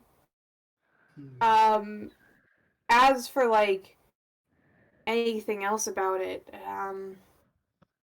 yeah, I mean, you asked the question you asked. It's not Fey. You're not really sure off the top of your head. It would take a little more digging, you suppose, to find if there are any other creatures or peoples that typically have contracts like this. Meanwhile, Torlag, you don't really know much about contracts one way or another, but this Simon fellow doesn't appear to be lying when he says that the contract won't change after you sign it. He appears to be 100% genuine about that. Hell yeah. So whether the contract's a little weird right now or not doesn't really matter because once it's signed, that's going to be what you guys sign. That's what you've agreed to. What do you think, fellas? Well, I don't think we're being tricked into a extra planner contract. Seems okay. Why you little chap? I reckon we see if he is legit. So we see like an ID or something. Do you have an ID? Do I have an ID? Yeah, there's some kind of sponsorship card. Are you He's who like, you say you are? An ID? Do I have an ID? He sweats a little. Reaches into one of his cloak, pulls out like your average leather wallet, starts flipping through it. No. Yeah, here you go. And he hands one, and it does indeed have a picture of, again, just this most plain, average human you've ever seen. And it says Simon, and it's his picture. The last name? It does not. It does just not says have a last Simon. name. It just says Simon. Wait, so it just has a picture of his face, and it just says Simon next to it. No address, no nothing, just Simon and a picture. The address says the Prime Material Plane. His birthday is illegible. Looks like somebody spilled barbecue sauce on it before it was laminated. When was his birthday? What is his? I mean, you're not sure. It's illegible. Hey, this thing here, what's your birthday? What's my birthday? Are you gonna celebrate it? No, I can't see it. This whatever you gave me is trash. My birthday is June 23rd. Thank you for asking. Yeah, year? Year? Yeah. Oh, I mean, what are years in a place like this? There are elves that have been alive for 10,000 years. Does my year really matter? Yeah. There's got to be some trust here, no? There's got to be some. I have to give you my birthday. Where is that in the contract? I personally don't care how old he is. Well, if he can't divulge such a simple fact here, then there's a reason for it. No? Maybe But I'm a little asking someone what sensitive their about. birthday Look is old kind of enough. just like normal. I mean, Age is only an issue for you short-lived were you races. born 10,000 years ago? I mean, Something is I clearly may have off been here. around for 10,000 years. You don't know. Look, I am kind of sensitive about my age. I understand I am not the youngest whippersnapper out there anymore, and I don't really need attention being drawn to the number of years and or millennia that I have spent on the prime material plane. You know, it's a little embarrassing. So you're saying Well, you lived the majority of your life not in this plane? no, I said the years I've spent on the prime material plane. I'm pretty sure that implies I've spent years on the prime material plane, which is the plane we're currently on, unless I was put on a flight itinerary I wasn't told about. Simon, I got a question for you. Have you seen the movie Lil Nicky? It's like, me. Oh yeah, me. Lil Nicky. No, never heard of it. Our movie is a thing here. No, we don't really have movies. We have plays. Plays. Have you seen the play Little? Okay, never mind. Have I seen the play Lil Nicky? Well, let me just quickly look up on Google what it's about. What is Google? Nothing. He just sounds like he could be like another version of Little Nicky, who's like the son of the devil. And like he's up here on this plane just trying to like mess with things. All right. Well, I look at Elias and say, "Well, what do you think?" I suppose we should just believe him. Well, if it goes wrong, it goes wrong. If it goes right, it goes right. I give it to Elias for him to sign first. I sign the paper. What do you put a paw print? Excellent. Yeah, I guess. Or I just use my claw to write my name. Very good. Very good. I write my name, but I would like to put that my signature is absolutely fucking gorgeous It is truly just and a very work of dramatic. art. Absolutely. It's quite impressive. I will even. What do I roll for this? Um, Acrobatics yes, with my hand. absolutely. Acrobatics to write just the most gorgeous signature ever. 27. It is a John Hancock if I've ever seen one. That is an absolutely gorgeous signature. Bitch, did you just hit another nat 20? Yeah. Hey, Eli, roll an acrobatics check. I want to see how yours looks. Okay. While they're taking forever making super elegant signatures, I snap my 7. fingers and prestidigitate my signature onto the paper. You press digitate onto the signature. At Valente, it looks like every signature you've ever signed anything with. Is that Just is say, that legally binding though? yes. It's like a stamp. It's like a stamp. It's just the same signature he signs everything with. How Not attractive. really any artistry to it, but it's very efficient, clean, legible. So if you say to like do a scale of like 1 to 10 on how attractive Mr. Simon is, he would be a 5. Hard 5. Hard 5. What is Valente? Are you into twink boys? I am not, but everyone has their thing, just in a general sense. I want In a to general know sense, because like Valente, that's a like- pretty big thing, right? Whether someone's attractive or not for like our interactions from now on. That's fair. I know Valente, he's a skinny but a lot of girls like skinny emo boys, right? I mean, how does if he gave his hair a good wash, and he started eating regularly, and maybe slept regularly, it would probably bump his attractiveness up. At the moment, he's probably also at about a 5. what would that role be? Attractiveness? Yeah. Charisma. What's your charisma, Valente? 15. Okay, I take it back. Valentin's probably more like a 6 or 7. You know, he's I'm attractive, like but a he 7 doesn't... or an 8. Okay, hold on now. He doesn't take care of himself. Stealth, survival, perception, nature. Would it be a deception show? No. Fucking Torlax 12. That's pretty fucking good I'm considering 16. he's living by himself in the woods. Yeah, Torlag's a little dusty, but Torlag's actually pretty decently Wow. decently attractive. He's got a like very- a forest Very person nice out there. jaw on him, huh? Nice chiseled Yeah, jaw. very. He's like the Superman of furlongs. Yeah, you or definitely whatever, see the Furbolgs. very chiseled jaw underneath his beard. That totally fucking covers all of it. Could it be an intimidation check, but just instead of intimidation, it's like attractiveness? And you can intimidate someone with your attractiveness? It would be an intimidation check if you are specifying that you are intimidating them based on how attractive Performance. you are. It would be a performance check, obviously, right? If you're intimidating somebody, it's an intimidation check. Well, no. I'm saying if there was a role to determine, like if we all had to do a role right now to determine how attractive we are, like on a ranking from one to the another, it would be a performance check, right? No, that's your charisma stat. What the I want to be more attractive than Valente. That sucks. You're a dwarf mutt.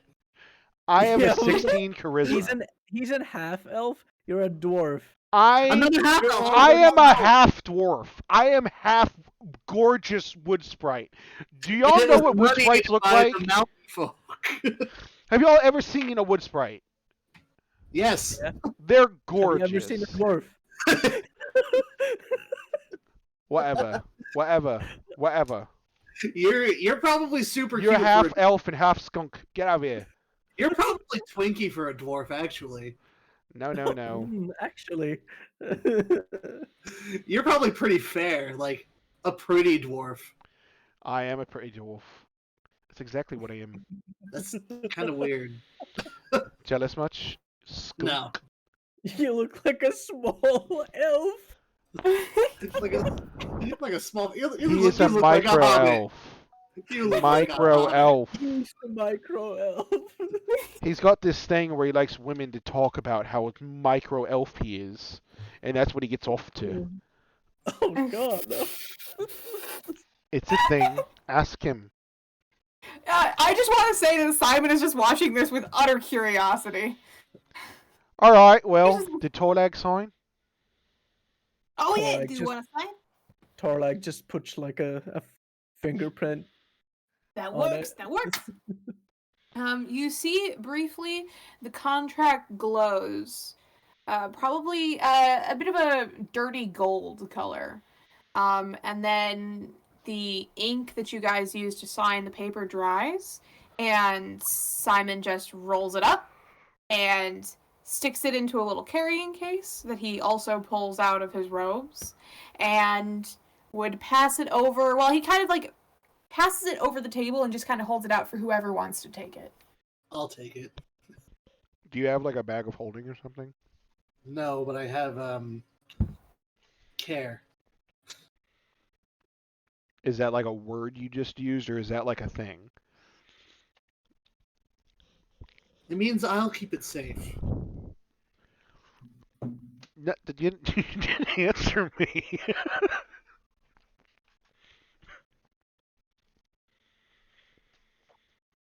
All right.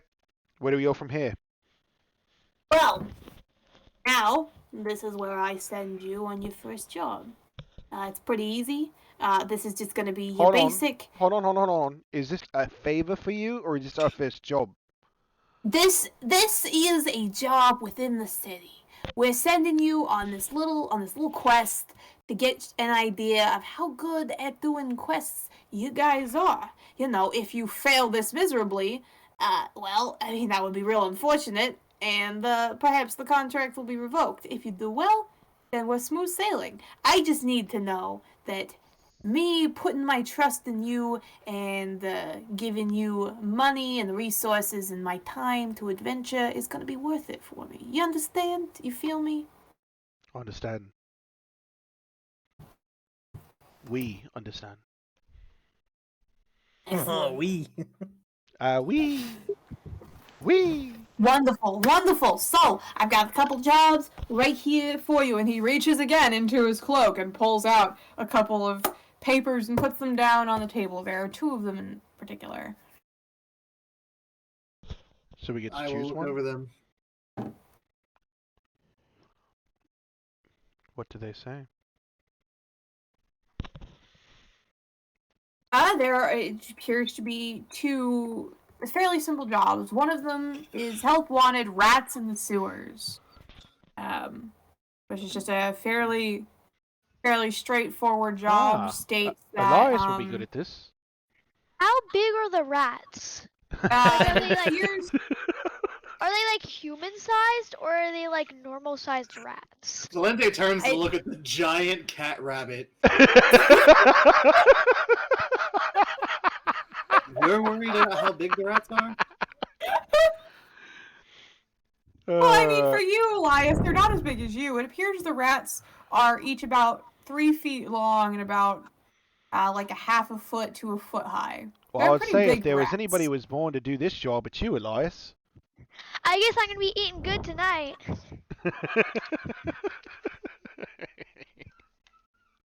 What's the other job? The other job is goblins in the mines. Oh. Well, to be fair, I don't, so how many? Okay, how big of a span of this rat problem is it? How big is the rat problem? It appears that there has been a pack of about 5 rats that have been causing problems underneath the city bank, and they just want them cleared out because they've been popping up out of the sewers and terrorizing people there, and it would just be very convenient if you would put them down. Approximately how many rats? 5. 5. 5 rats? Tolag. Speak, rats. Elias, how quickly can you get this convince job them done? to leave? I feel like Elias can head out of here right now, fix that, and then we can all go on to the mines job. Are you asking how fast I can kill them or how fast I can eat them? How fast you can take care of them, any way you wish.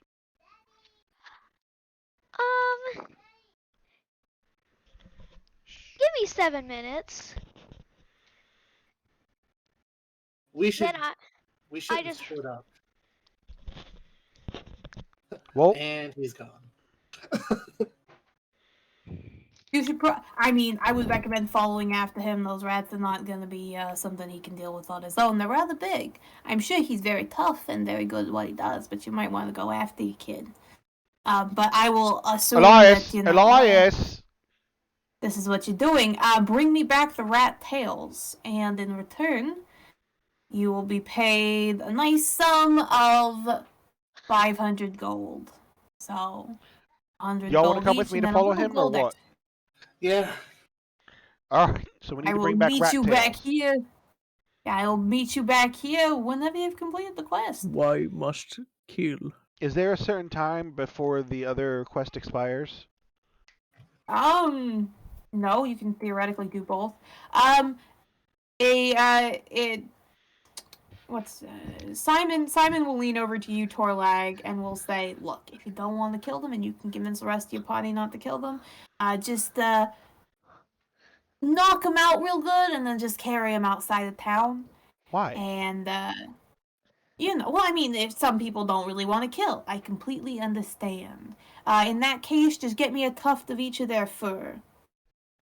I'm sure if you're able to come to a peaceful conclusion, they won't mind you taking just a little hunk of hair. Should Alright, be so I guess we can just take possible. both quests now and just come back to you with both quests completed. What was the other information regarding the goblin mission, real quickly? Goblins in the mines? Well, There is a mine outside of town that, unfortunately, the miners have not been able to access for a number of days because there are goblins in the way. And those pesky little buggers are, terrorizing people and getting in the way of things. They have a. There is a. It is the foreman's pickaxe, which has been left in the back of the mine. And if you are able to retrieve the pickaxe, they will consider the quest aptly taken care of, and you will be rewarded 500 shiny ones. And is there a reward for the rats? 500 gold. So they're both 500 gold? Yep, 500 gold apiece. My pen stopped working. Hold on 1 second. The fuck you doing with a pen? Taking notes. My guy, you're sitting at a computer. Huh? Yeah, but I like to create like spider web shit and stuff. Okay, dude, play your own way. All right. Fair enough. Rat tails and a pickaxe at the bottom. Yeah. At the bottom of the mine. Yeah. Okay. And by chance, is this rat problem on the way to the mines? Technically, the rat problem is within the city, and then the mine problem is without. Well, on the that actually makes outskirts of the sense. city. Maybe then Without- we can go to take care of the rat problem, and then after we get our tails, we can go to take care of the mines, and then on the way back, we can double check to make sure that the rats still are not, haven't like come back, and just to make sure that we actually got all of them, and on the way back, and so we can make sure it was fully completed and meet Simon back here. Does anybody object? Works for me. All right, well, we better get going. Okay. This boy is mighty fast. All right, off you go, following after Elias. Eli, Well- do you know where you're going? What do you mean? Do you know where the rats are? Do you know where you're going? The sewer under the bank, right? It was under a Yep. bank. Dude, I you're an mean- all-star. He was listening better than me. That If you is would have correct, asked me the same Elias. question, I would not have known. Is there anything? You know where you're going? Nope. All right. So, I guess Eli's gonna get there before all of us. Is that where we take the next scene, or? Can I roll for like strength or whatever to see if I kill the rat, like the first Well, rat? it's a lot more. Let Q. It's not as simple as you see all these skills, dude. And Yeah, there's unfortunately, it is not as easy as simply killing the rat. There is going to be combat involved. You're going to get to roll dice. We're going to get to do numbers. It's going to be fun. I'll show you in a second, Eli, when we get I'm to it. trying to I'll figure come out how over to and get show you. this feature to work. Okay, Eli, you see in the bottom right, there's like a 9 square button. Actually, Eli, come into my room. It'll get more complicated, Okay. but more interesting. I am very impressed he knew where he was going. Yeah, yes. I same. didn't even hear that part. All right, so you see if you click here, it's like here's the normal stuff for like your skilled things and your passive. Yep, and then if you click actions, you'll see attacks and bonus actions and all these. No, I'm not done showing you. And all this other stuff, right? Yeah. So like I have find familiar. Actually, I need to do that. And then there's your inventory, which is like all your weapons and everything you have. Spells, if you have any. Features and traits. You just have a whole bunch of other stuff here. Okay. So actually, can I do find familiar? Isn't that an hour-long spell? Well, I mean, like, wouldn't I have done it before I got there? Why not You do it know- when we're at the rats? Get one of them. Actually, I'll just let him do it, and I'll just cast Find Familiar and be like, all of a sudden a rat walks up to me, no, and chop its head off and just continues Well- doing it. Unfortunately, that's not how the spell Find Familiar works, but I will let you have, for this one time, I will let you say that you have already summoned a familiar. So tell me, what does your familiar look like? An owl. An owl? Where were you keeping It's the owl? It's sneaky like me. Was it It's just been hanging sitting out on my outside? shoulder this entire time. What's up, fuckers? Its stealth is so amazing that no one noticed. Because you know, like, owls can, like, fly without making noise and stuff? It's like my counterpart. It makes sense. Because I'm super stealthy. And it's supposed to be, like, a representation of you. Is that what a counterpart means? The other part, like, your other half. What are you doing, Eli?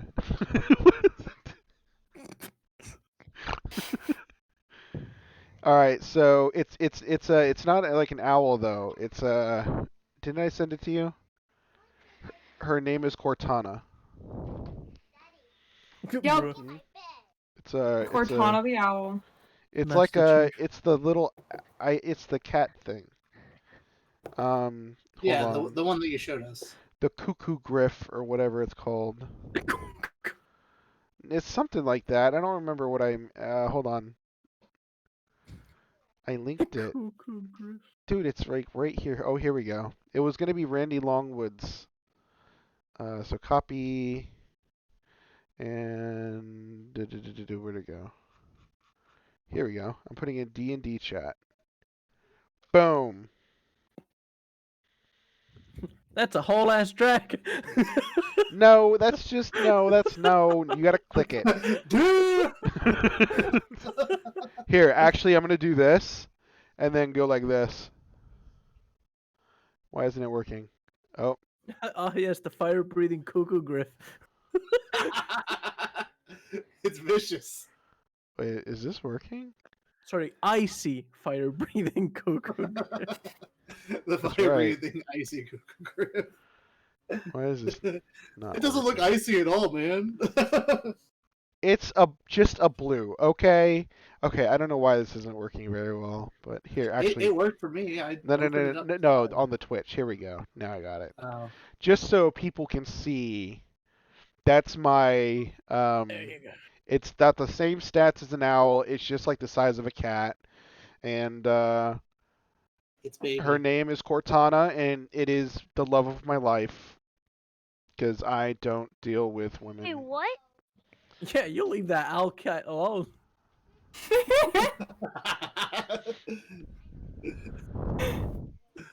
All right. His head cut off. Go back to chatting. All right. So, my familiar also will be very, I guess, good at catching rats.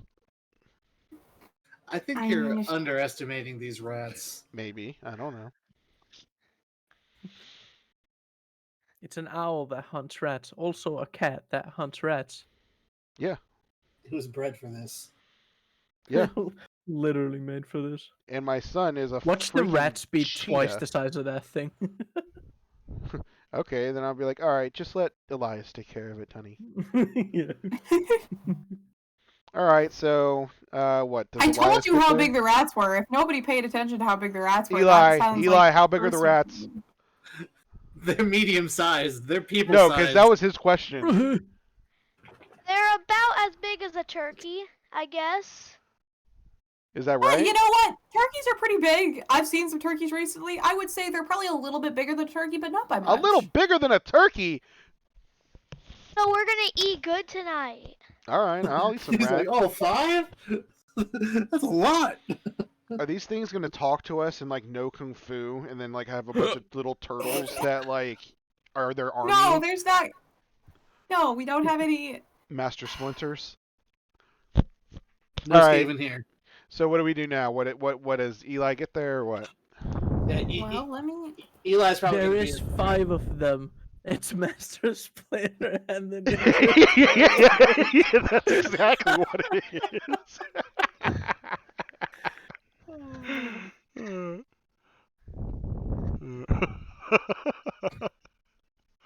So you descend into the sewers, and the first thing you hear in the distance, "Cowabunga!"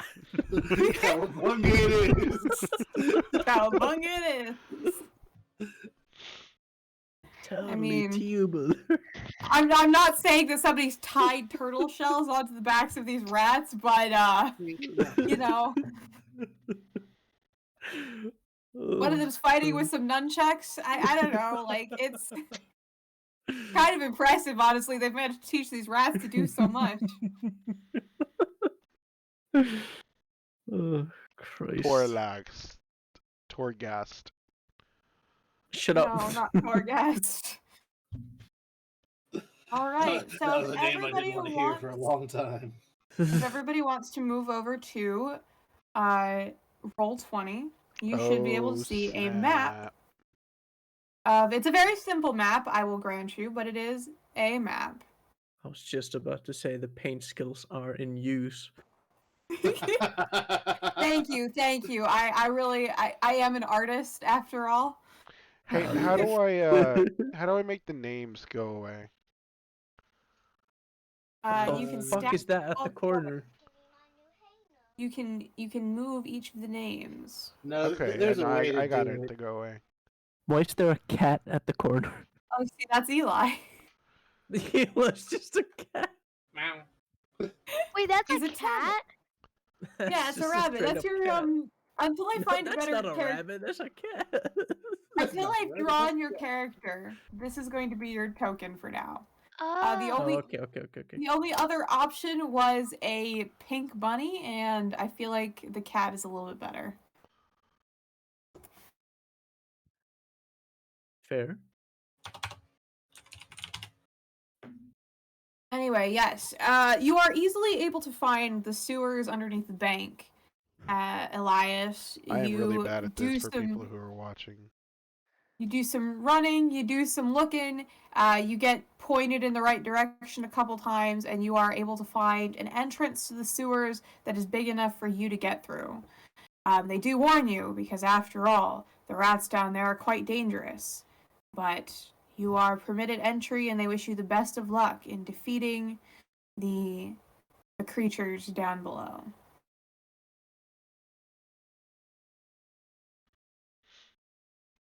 And you drop down here.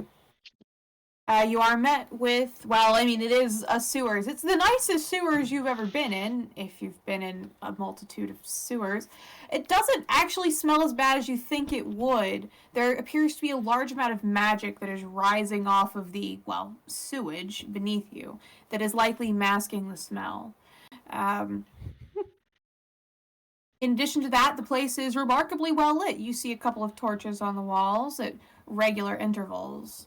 Other than that, though, you are alone in the sewers. What do you do? Uh, I'm gonna just keep going forward, I guess. You want to roll me a perception check? Okay.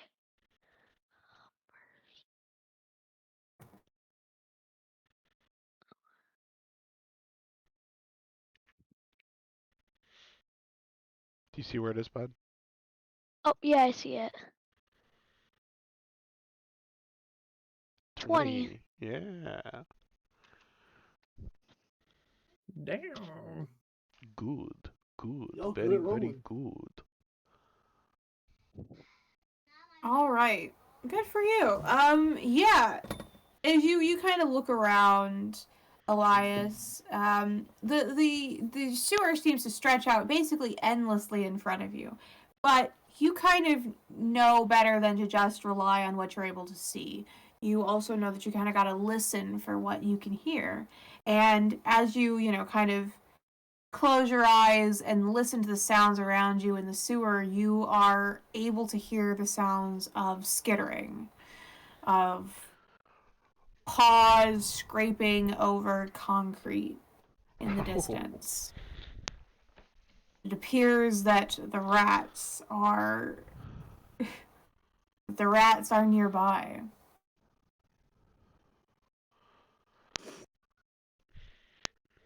What are you, what is your weapon of choice, Elias? Go to click on that thing at the bottom, bud, and go to actions, and it will tell you your weapons. You mean attack? Or your actions, and then it'll be listed under that. Yeah. You also have your claws. It should be like a great sword or something like that. It says a javelin. No, you should have a.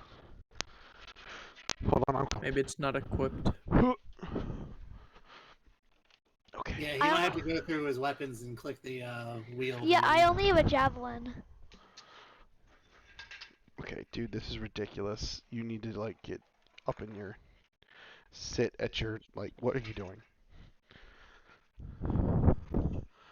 No. You didn't go to the thing at the bottom.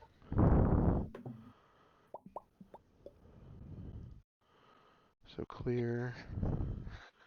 Oh, it's not on the bottom for you. It's actions, attack. Okay, there you go. I only have a javelin. Inventory. Great sword. Okay, now it's equipped. You see that? Alright, so go back, and now you have a great sword. Wait, I don't think I want And to you use have the cat's great claws sword. as well.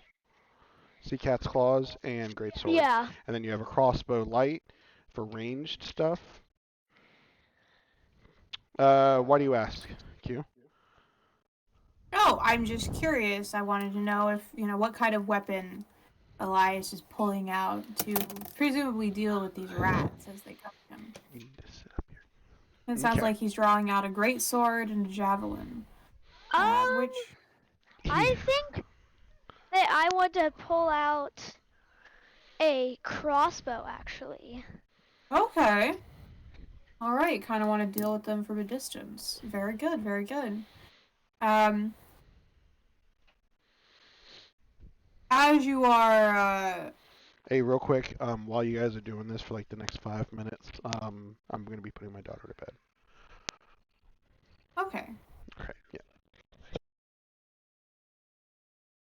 Yeah, so Elias, you kind of ready yourself. You hear more scrambling and skittering ahead of you.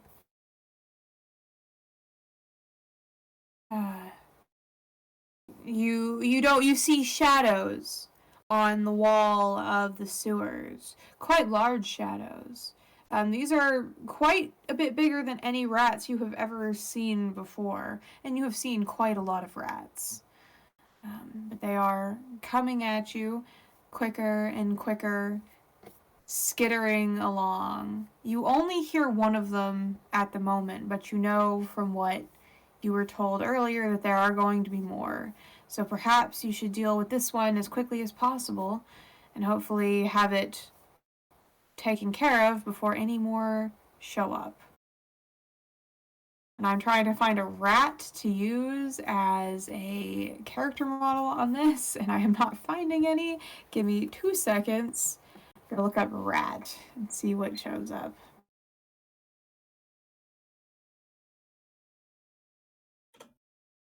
Excellent.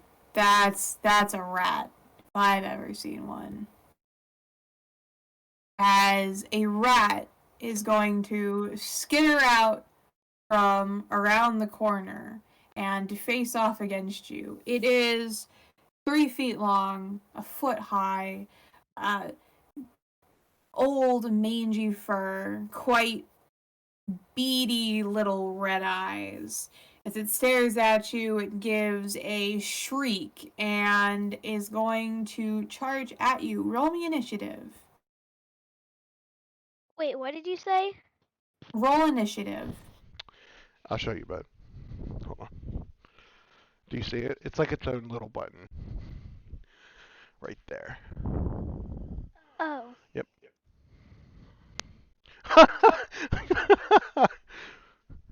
A 9. How did you roll a 9? 9. He rolled a... Oh, that was a 7. I thought it was a 1. That is totally fine. I will roll my initiative now. It appears the rat will go first. That is okay. It's only a rat. It likely won't hurt you too badly, even if it reaches you, even if it hits you. Hold on. So. Eli. Doesn't he get rage at level 1, or is that 2? I think it's 2.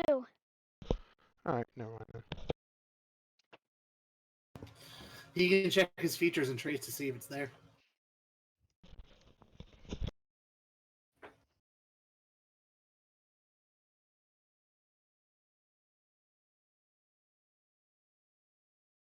All right. Well, here comes the rat. It skitters up on you. Its claws making a dreadful little clicking sound over the hard concrete, and it is going to come within. It is going to get closer. It takes a little bit for it to get to you because it is not actually all of that fast, all things considered. But it does get closer. It is now your turn. Okay. I got a 17. All right, are you trying to hit the rat with the crossbow? Alright, but so there's to hit, and then there's actual damage if you do hit it. Alright? All right, so you rolled a 17 to hit the rat. So I try to hit it With your crossbow. So you're trying to shoot it? Okay. Okay. 17 does hit. Your crossbow bolt does land. Can you roll me damage? I just did damage and I got a 10. Okay, you see where it says to hit? Yeah, hit, So you click that, and then you click. and then I click damage, and I got a 4. All right, you do 4 damage to the rat. Your crossbow bolt sticks into the rat's hide. It lets out a screech.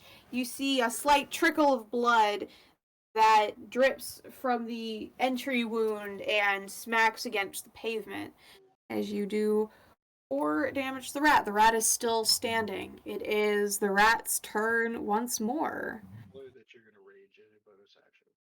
You should have done it before you did it, but Wait, when? now it's a bonus action. No, but it's the rat's turn.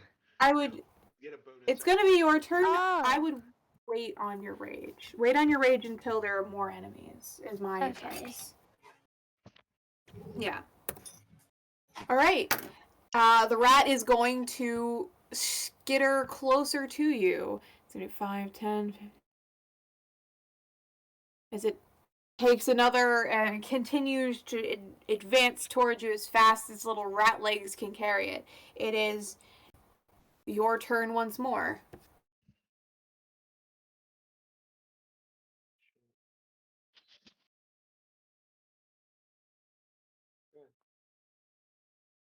Okay. I got a 6. Hit? Was initiative you rolled. Alright, so look, if you're trying to hit with a crossbow, you click this button. Oh. Okay, so yeah, so you got a 17 to hit, 17. and then to do the damage, if you do hit, so I'm assuming a 17 hits. It hits. Okay, so you see up here where it says AC, or armor class? What's the AC of the rat? I can't tell you that, but Alright, so you don't know what the AC of the rat is. But when you tell them that you got a 17, they will tell you if you hit them or not. Okay, and if you do hit, then you roll this one for the damage. Now, if you're doing it for a greatsword, it would be this for hit, this for damage. This to hit for javelin, this for damage. Yeah. And then here's the different ranges. Okay? Yeah. You got it? Alright. I Cool. got a 10 for the damage.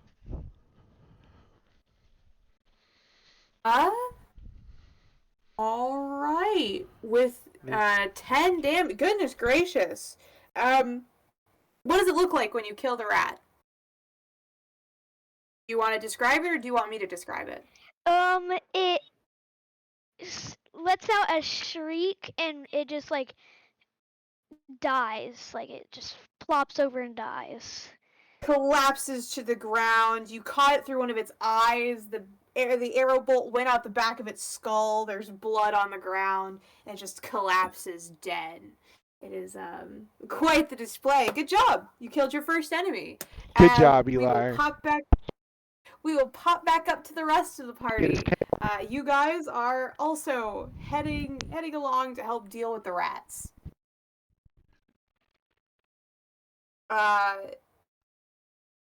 You guys also were able to find the bank pretty easily if you just ask a couple questions. I assume you guys are looking for it. You're not just gonna let Elias take care of all the rats for you. Oh no, we're looking for it. At least I am. Excellent, Yeah. excellent. Roll me investigation. See if you can find it. Can you hear me? We got the one. Yeah. Okay. Can you hear me okay now? Yep. I got a 2. Oh, I'm just gonna see the bank and just sit out front and feed my owl. All right. I know my boy. I guess you're gonna let him handle it. Mm-hmm. I'll come in 2 minutes if he hasn't come out by then. All right. Valente, with an 18, you are able to you're easily able to find the bank. Torlag, thankfully you're following after Valente, so you don't really need to pay attention. You get kind of distracted because there's just so much to see in this city that it's really hard for you, just as somebody who's not used to it, to kind of compartmentalize all the information that's getting thrown at you and really know what's important or not. Valente, meanwhile, is easily able to navigate the city. He is a city boy at heart, after all. And he is able to find the sewers. Valente, you do have to go down into the sewers now. I know. The things I do for research. Valente, you don't want to stay up here with me? You can have a nice heart-to-heart. You don't want to stay and have a nice heart-to-heart with me? I'd rather tromp through the sewers. All right, well, it's up to you. So, who is going down into the sewers first? I will go first. Very well. But as I'm climbing down the stairs, I'm going to look around and make sure there's no rats waiting for me at the bottom. Roll me perception. Ooh, I got a 22. It does not appear that there are any rats waiting for you at the bottom of the sewers. That's right. Do I see Elias? As you pop out of the sewers, give me a second to... You don't want that one. Okay. Yeah. As you pop out of the sewers, let me grab your character token and move him. You would see Elias a little bit farther down in the sewers on the other side of the sewage. There is a rat corpse in front of him and he's holding a crossbow. Apparently, Jasper was not kidding when he said that his son was going to be able to handle it. Meanwhile, I assume, Torlag, you will climb down as well behind Valente? Yes. Alright, and you would see the same thing. You guys see Elias over there, and you are now down in the sewers too. Elias, your friends are here.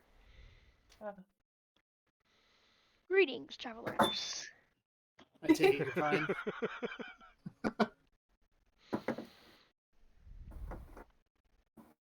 It appears that he is doing alright, although he has only killed one rat, and apparently there are several more that you guys need to worry about. Well, sorry, Either... Torlag, it looks like the peaceful option's off the table. Torlag just kind of shrugs with a little frown in his face. The rat. Don't forget to get its tail. You can always get the tails after you're done killing them. Roll me perception, Valente, and Torlag. Okay. I got a 10. What? Valente, you're already like, eating man, it. it smells like sewage down here. I got a Wow. 19. Shut, you can't smell it. Torlag, you're surprisingly used to bad smells. I mean, maybe not surprisingly, you did live in a forest. There are all manner of scents that you deal with on a daily basis there. And you're kind of able to handle the sewage smell a little better. And as you're kind of like looking around and listening, you are also able to hear more scratching and shrieking sounds. Sorry, my mom is yelling at Eli. Oh. Apparently, he has trash on the floor in his room. Oh no. Can you pick it up after D&D? Yeah, so do I. I And know, fuck right, none of it. Mom? We're I live. also have God. trash on my. I also have trash on my floor. A fuck Oh my ton god, of it. I'm online. He's in the sewer killing rats, Mom. He is a giant cat. He just obliterated that rat's brain. He just cut a giant rat in half. Rattle him, boys! Alright, she's gone. Oh. Thank God. I promise I'm moving out of here in about 8 months. Alright, so just, okay. Bear with it. Divorce Well, is a thing. I'm going to just walk down this pathway towards Eli. I also do the same thing. Alright. And as you start heading towards Eli, you would hear more skittering ahead of you as a couple more rats are going to pop out of the nearby sewer passageway, which I will reveal now. Yeah, as this passageway makes itself clear, and now that you're standing there, the two of you, you are able to see more rats coming at you from further down that are also skittering closer at an alarming rate as they come up the passageway to greet you, Right. as Try they to roll animal handling to try Well, and calm first- them down. First, we're going to roll initiative, and then on your turn, you are absolutely welcome to roll animal handling. How much time has gone by since they went in? Not very much time. Only like a Yeah, couple minutes. we just got down there. Alright, so right around the 2-minute mark is when I'm gonna be like, "Ugh, what are they doing?" And then go down in there. 20 rounds later. I got 12 initiative. I got 17. All right. And Eli, would you mind re-rolling initiative as we're in a new round? I got Seven- 11. 12 and then 11. So it's going to be Valente, Torlag, and then Eli, and then let me roll for my rats.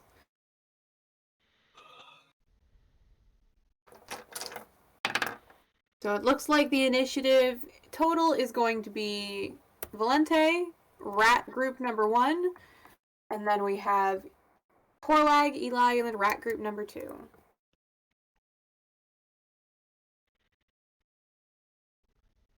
And I will allow you this once, Jasper. Do you want to come down here before initiative starts, or are you going to come down after initiative I starts? feel like this is the DM trying to tell me I should do so. You can do whatever you want. I don't want you to miss out on any fun. Alright, fine. adventures. Me and Cortana put away our dragon chess set as we were playing chess, and I just get this inkling, and I'm just like, alright, I guess I'll go in the sewer. I guess you'll go in the sewer. Okay. I'm half Which wood sprite. I like to be entrance? clean, okay? Which entrance do you come in through? Do you come in through Eli's entrance, or do you come in through Valente and Torlag's entrance? I'll go in through Eli's entrance. I can't Alright. believe the elf But is I down am here and the stealthily coming half in. dwarf is up there. Like, I can't go there. The dwarf will grudgingly slide down the ladder, putting Ugh. him at the end of initiative, but he is here. So Wait, why did we go the opposite direction? No, it was just the entrance you guys found. There's an entrance okay. on either side of the bank. So Gotcha. So does Cortana need to roll initiative? no, she is your familiar. If she has an action, typically it'll specify when she's allowed to take it in your Find Familiar spell. Which, I if thought you're going that to use a familiar... they had to have their own initiative for like movement. No, that it all goes on your turn. Okay. Typically. Yep. But, and you would kind of get a gander of the situation, Jasper. You would see that there are hostiles around you, and prepare yourself for combat. Valente, it is your turn first. The rats are as you see them now.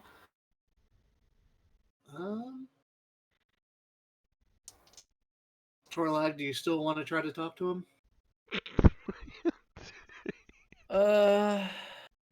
God, is it worth it? One is literally dead right next to them. Yeah, that might put a damper on conversation, I'll admit. Yeah. Where's the tape measure? Fuck it. Just keep going. Torlak's just gonna have a disappointed and begrudgingly.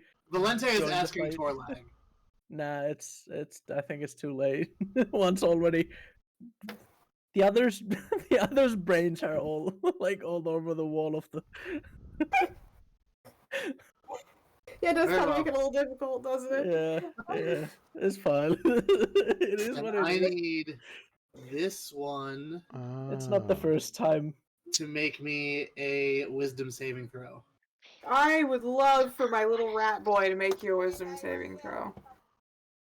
I do just as I want to note, they do indeed have turtle shells that have been strapped down to their backs, but they're definitely just rats. Oh my god.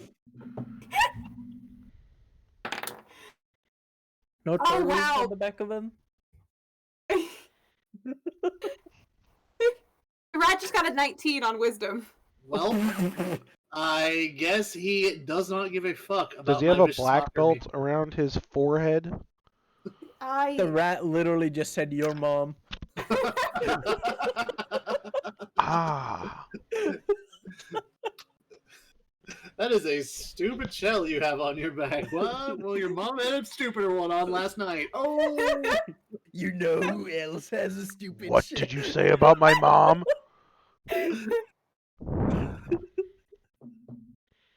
Well, I'm personally insulted by this. Wait, rat. did somebody use vicious mockery or what? Yes, I did. Yeah. Ah, I see. However, it was not very vicious. I'm going to step back here. All right. And that'll be my turn.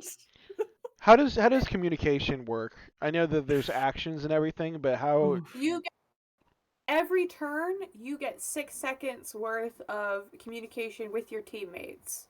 So say because Elias has a initiative before me, right? But say can you see me doing this? Yeah. Yeah. So that's 30 feet to this one, right? Say because he goes before me, I would tell him to go for this one, and use his thing so he can go fast, because he's a tabbit. It is entirely up to him what he decides to do. You can ask him to go after a certain enemy on your turn, but yeah, the way I've always seen it is if your conversation will influence his decision in combat, it has to be on your turn. Otherwise, right. Yeah, that's exactly what I'm asking. It's not as important. Okay, because I was basically just going to be I can't get to the far one. Yeah, that would have to be on your turn. Okay.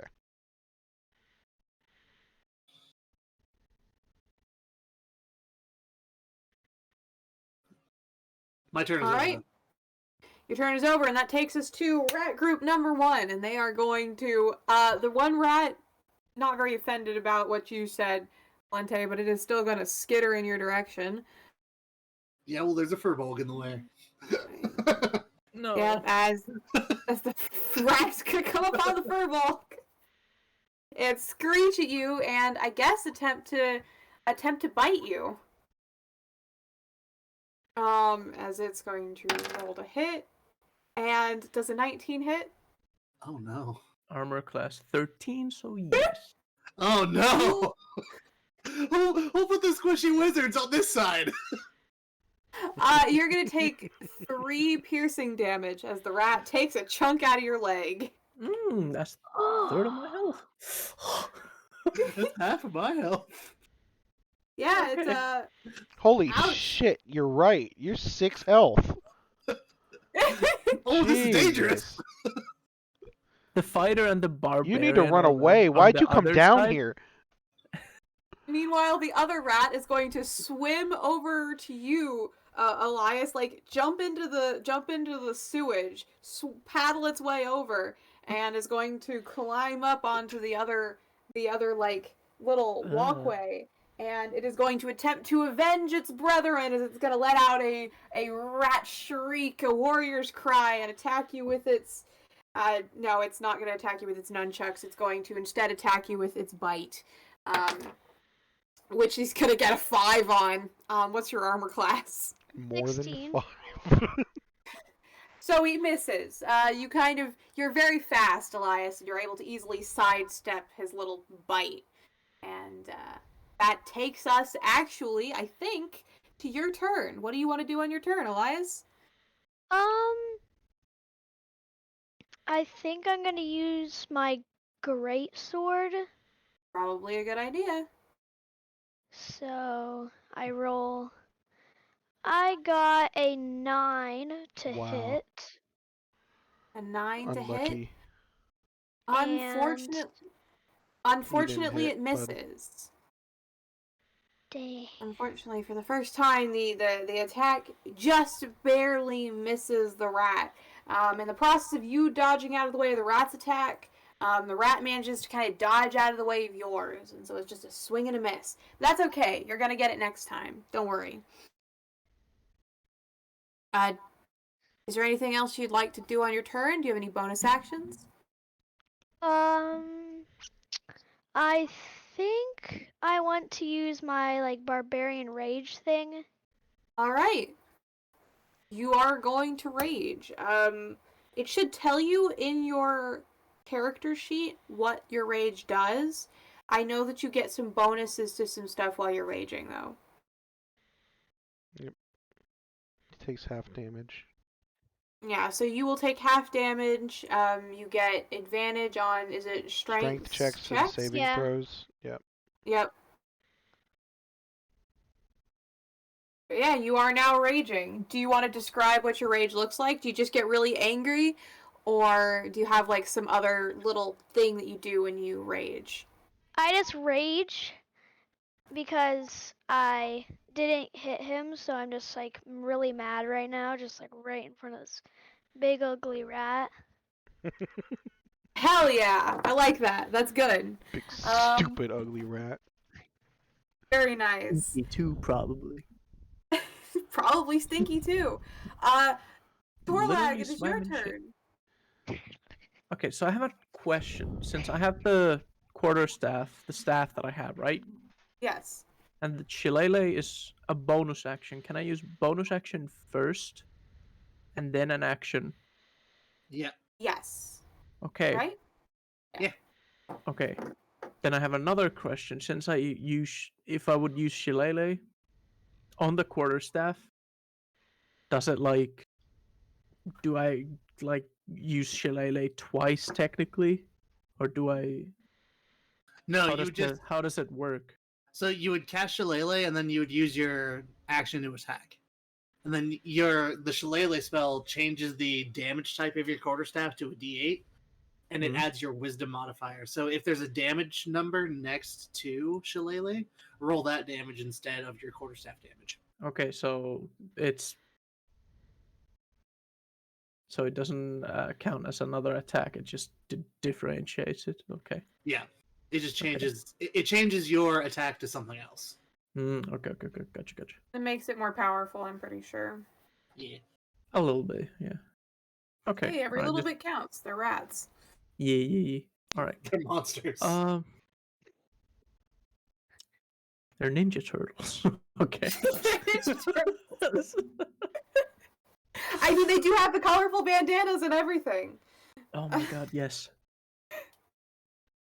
Alright, fucking the rat that's in front of me that bit my leg, I just kinda recoiling it and cast Shillelagh, attack it, smack it with the staff, All right, roll to hit. golf swing the bitch. That's a 13. A 13 does hit. Okay. Into And how much damage did you do? 1d8, rolled 4 plus the 3 on top of it. All right, you do 4 damage as you golf club this rat in the face. It was 7. You said 4 plus the 3 on top of it, right? No, it's. I'm looking at it on the screen. It's 1 plus 3. Never mind. So yeah, you just golf club this rat in the face. Yeah. Give it a good old whack. You see some blood fly out of its little rat mouth, and it screeches at you in anger. In the name of the Earth Mother, I say bonk. The name of the Earth Mother. Earth Mother. You're a druid. You have the Earth Mother or something. I don't know. Damn, you rolled a 1? Isn't that shaman shit? Yeah. I know, right? Fucking goddamn. Alright, and then I guess I'll... Anything else you'd like to do on your turn? Do you want to move? I don't think I can move, like, through it like this. No, unfortunately not. You could go around it, but you'd have to walk through the sewage. Ew. And if I do this, it's gonna get a fucking attack on me as well. Shite. I feel like I'm playing like an early 90s like Nintendo or like Sega video game. Guess I'll... Oops. Where is it? Move... Well, I can't move backwards, can I? If you leave its threat range, it will get an attack against you. Yeah. Shit.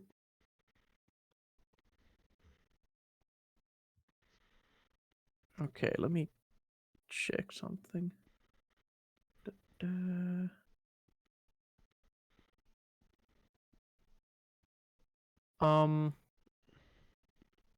About the good berries, right? Yeah. So I have some on me. Can I use, like, just eat them as an action or a bonus action? Believe I'm it's a not bonus 100% action. sure. Yeah, you can eat a good berry as a bonus action. Okay. You also have to cast the spell first. I have a little pouch that has in them. Okay. Yeah, and I allowed Hippo to have his familiar already, so I will allow this to... you have good berries summoned at the moment. Usually I will expect you to have to summon them at some point during the day, but... Yes. For now, it's fine. Yeah, because I couldn't summon them when I wasn't actually alive. But yeah. So I have. Guess I'll take like 3 good berries out of the pouch and just munch on them real quick. You're out as of a bonus actions. action. No, your bonus action was Shillelagh. You can do that your next turn. Wait, what? Casting Shillelagh was your bonus action, and then attacking was your action.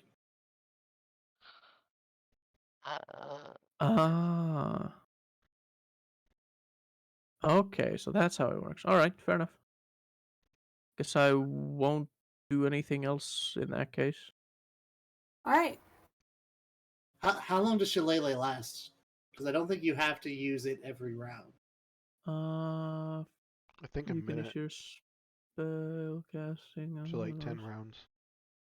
For the attack and damage rolls on melee attacks. The spell ends if you cast it again or if you let go of the weapon. It duration Yeah. 1 minute. So Yeah, Yeah, 10 so it so- lasts 10 Yeah, rounds. so for Okay. 9 more rounds, you don't have to use your bonus action to cast it. Okay, good. Thank God. All right, yeah, that's all. We learning, boys. All right, that takes us to the other rats who are going to continue skittering out of the hallway. One of them is going to come around the corner here, and the other one is going to start crossing the river to get to you, Valente. Covered in sewage. Get your ass out of here. Ew. And that is going to take us to Jasper. It's your turn. I have a question.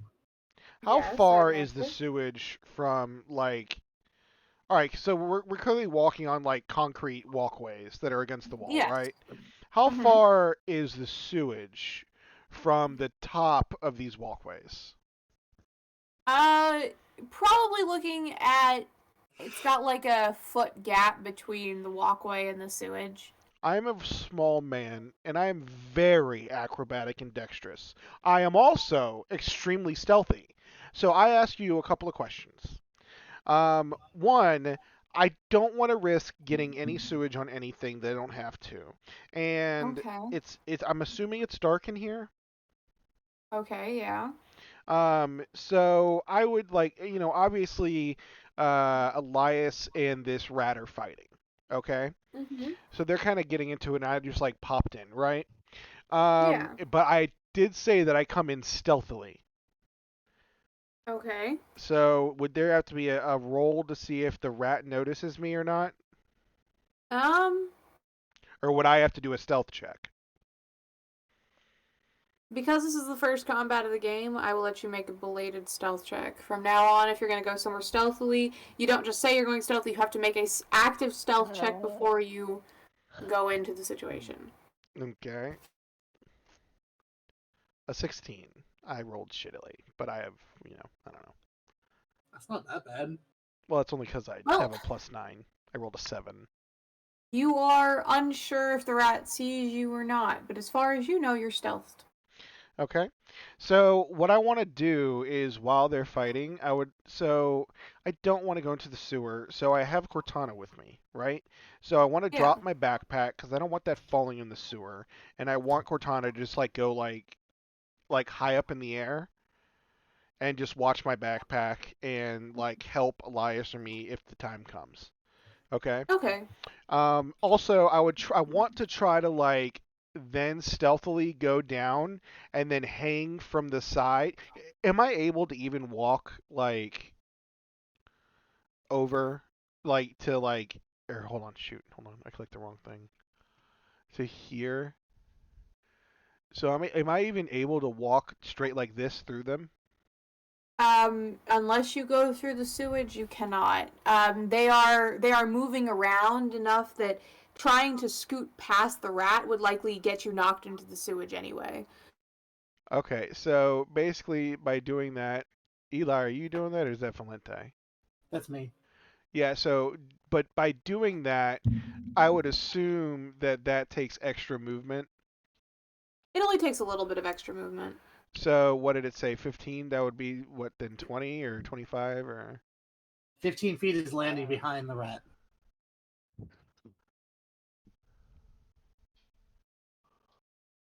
so would that be an acrobatics and a stealth check?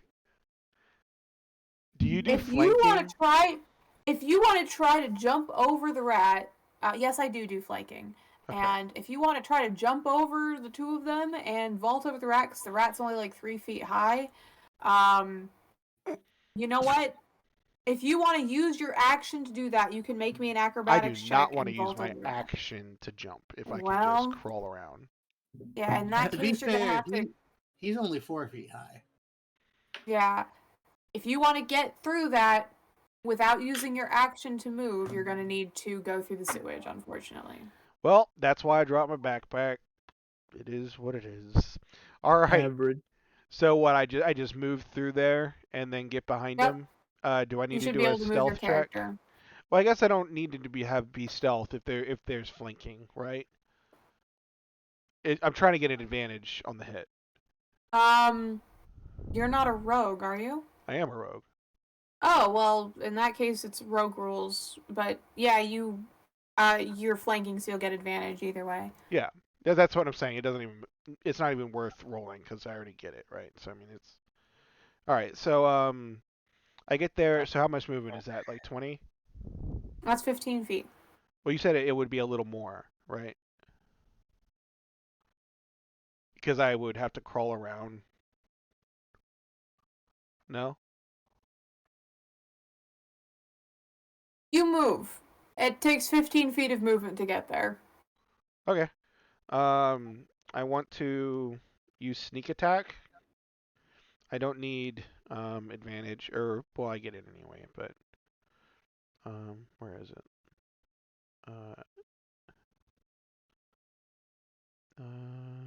Once per turn, you can deal an extra 1d6. Okay, but I guess I gotta do. You do a indeed hit get first. sneak attack.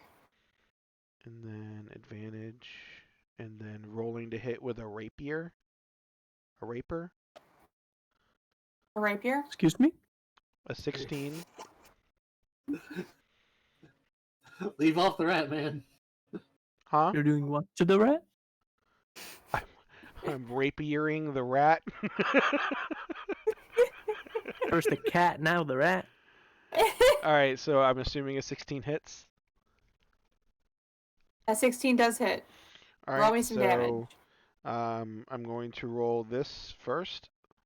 So that's 5 damage, and then with my rapier, a 12, so 17 damage. What? How did you even manage that? Oh, because of sneak Fuck attack. me.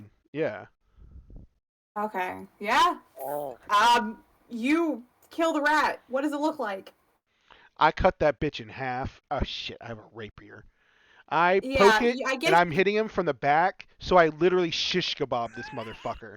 And as Elias is watching this rat, I shoved my rapier up the rat's ass, and it comes out of his mouth. And I just lift up the rat, and I just look at him and said, "You're right, son. We are going to be eating well tonight."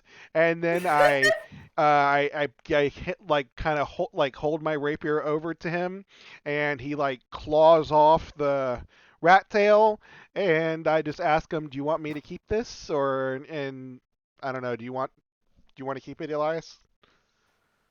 Yes. All right. Well, Oh, I throw it over goodness. next to the backpack, and I just sling it off of my rapier, and I turn around, and I have 15 feet left of movement. So I would just like to move 15 feet toward this other rat. All right. And yeah. So I have my backpack staying at the beginning with Cortana watching over it. And Yep. then The rat's dead. I just want to say that your other two party members who are watching this, Torlag and Valente, when Jasper said that he and Elias were going to be able to keep you guys safe, apparently he meant it. The two of them are doing pretty well over there. If only you guys could do the same, Valente. We're getting there. It's your turn, Valente. Come on. are Show y'all me what gonna you kill can her? do. And I use I don't know if I even have anything, but I just want to yell over. Are y'all gonna kill a rat? I'm gonna cast Toll of the Dead on the rat that attacked Torlag right here. And I need real a quick, wisdom save. Eli has maybe like 10 minutes left before he has to go to bed. Okay, we will finish up these rats and then we will close the session out for the night. Okie doke. And next week we will, not next week, 2 weeks from now 2 we will weeks, yeah. start at a much more timely time because everybody will have their characters already. And all we'll have to do is introduce a new character and we'll be off. Yep. So wisdom save from the rat, please. Okay. Let's see how wise the rat is this time. That's a 7. Yeah. He is gonna take 11 points of necrotic damage. Woo! What do you want me to describe, or do you want to describe it? No, so Jasper's yelling over. He's like, "Are you guys gonna deal with one?" And without really acknowledging it, I just snap my fingers, and that sound. It's not like a snapping sound. It's more of like an echoey bell. And you see the rat kind of like shriveling up and just die and rot. I'd like to, after, because I just yelled at him, I want to clutch my pearls and just be like, "Oh, Thanos."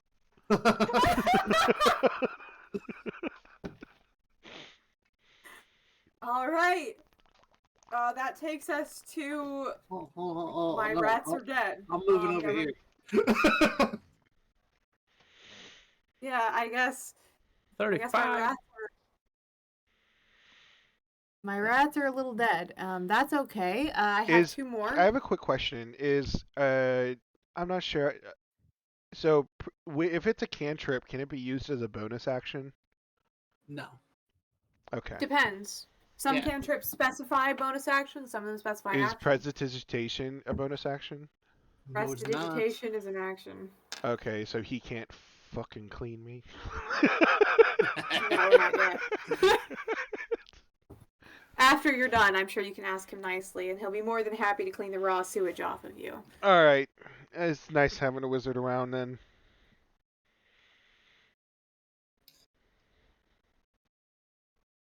In that case, that takes us to Elias. What do you want to do on your turn?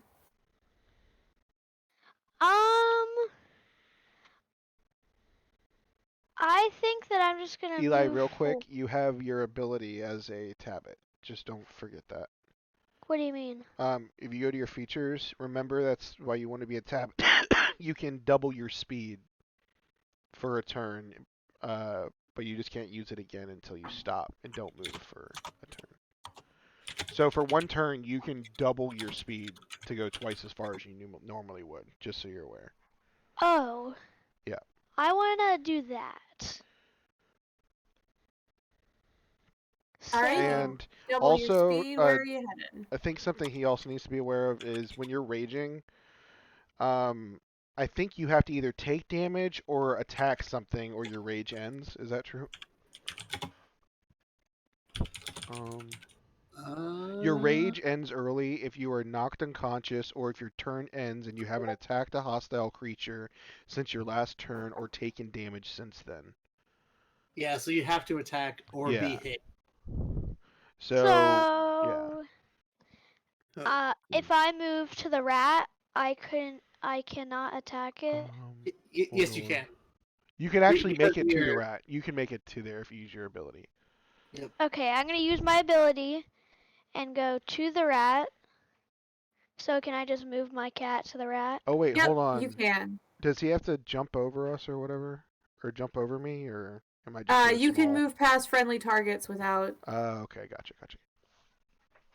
I'm also 4 feet tall. He could leisurely hop over me, right? Probably. I'll just lay down. And then I'm going to use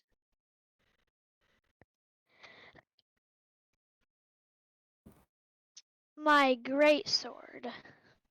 All right, roll to hit. 12. That'll hit. Roll me some damage. 13.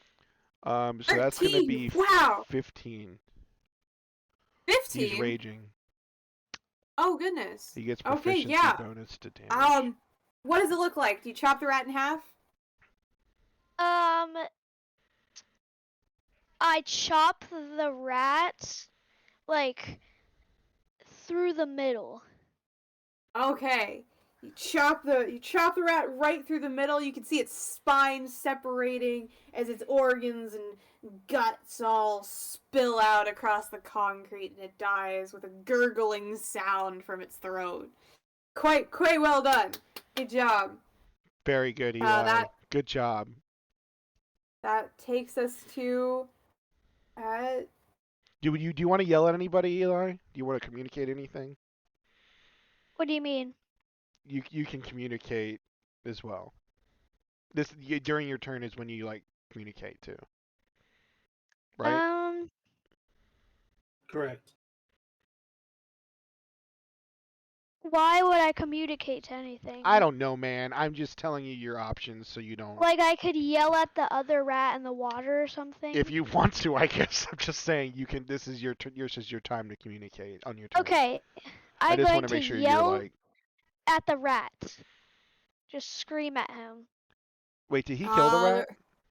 He did kill a rat. Okay. So there's Yeah, one the remaining rat rat. left. Ew, Yeah, in the the remaining sewer. sewers is going to poke its head up and shriek back at you, Elias.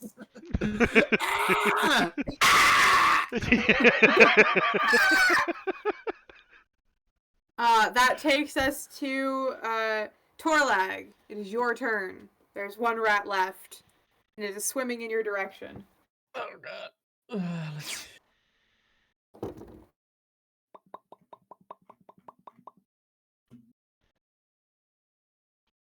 Guess I'll move a bit closer and smack the bitch. Is that an actual like? Yeah. Torlag just casually wades into the sewage and smacks the rat. Bonk. Roll to Alright. hit. Oh, that's 7. Thank God. I thought that was 1. 12. I don't think it's gonna hit the other way. It does. It does. Okay. All right. Is it to? Do you have to match AC or be above it? Meet or You beat. have beat or beat. Okay. 5. 5. All Yep. right, you golf club this rat to the face. You see blood splatter. The rat hisses and yells at you. Is there anything you'd like to do on your turn in addition to that? If you want to eat a good berry, now would be the time. Yeah. Now that I can do a bonus action, I'm gonna gobble down 3. Or hey, can I just do 1 or many? Yeah. What? You can do 1 good berry per turn. Okay, so that's 1 heal. Remember, good berries fill you up to be enough food for the day. Yes. So they're very filling. I will. Yeah, I will allow you can have 3 good berries per day. You will feel very full, a little bloated, but you can do it. What does Goodberry do? It Heals heals 1 point hit. Yeah, 1 hit point. Up to 10 berries appear in your hand, blah, blah, blah. A creature can use its action to eat 1 berry. Eating a berry restores 1 hit point, and the berry provides enough nourishment to sustain a creature for 1 day. The berries lose their potency if they have not been consumed within 24 hours of the casting of this spell. Yeah, it's a useful little spell. Yeah. As you are able to regain 1 hit point, and you feel very pleasantly full. The rat is also going to try to attack you now because you are in front of it. And it is going to get a 10, which I think misses. As Not gonna hit. you kind of, in the process of hitting the rat in the face, you kind of burst one of its eyeballs, and so the rat's a little disoriented by this whole situation. That's wild. Poor rat. Anyway. Vivid disgustion and deep sorry for the rat. Welcome to D&D with Q. Anyway, Oh. yeah, rat misses you. My poor gentle giant fearball. He's sad. Oh, Lord. Sad about it.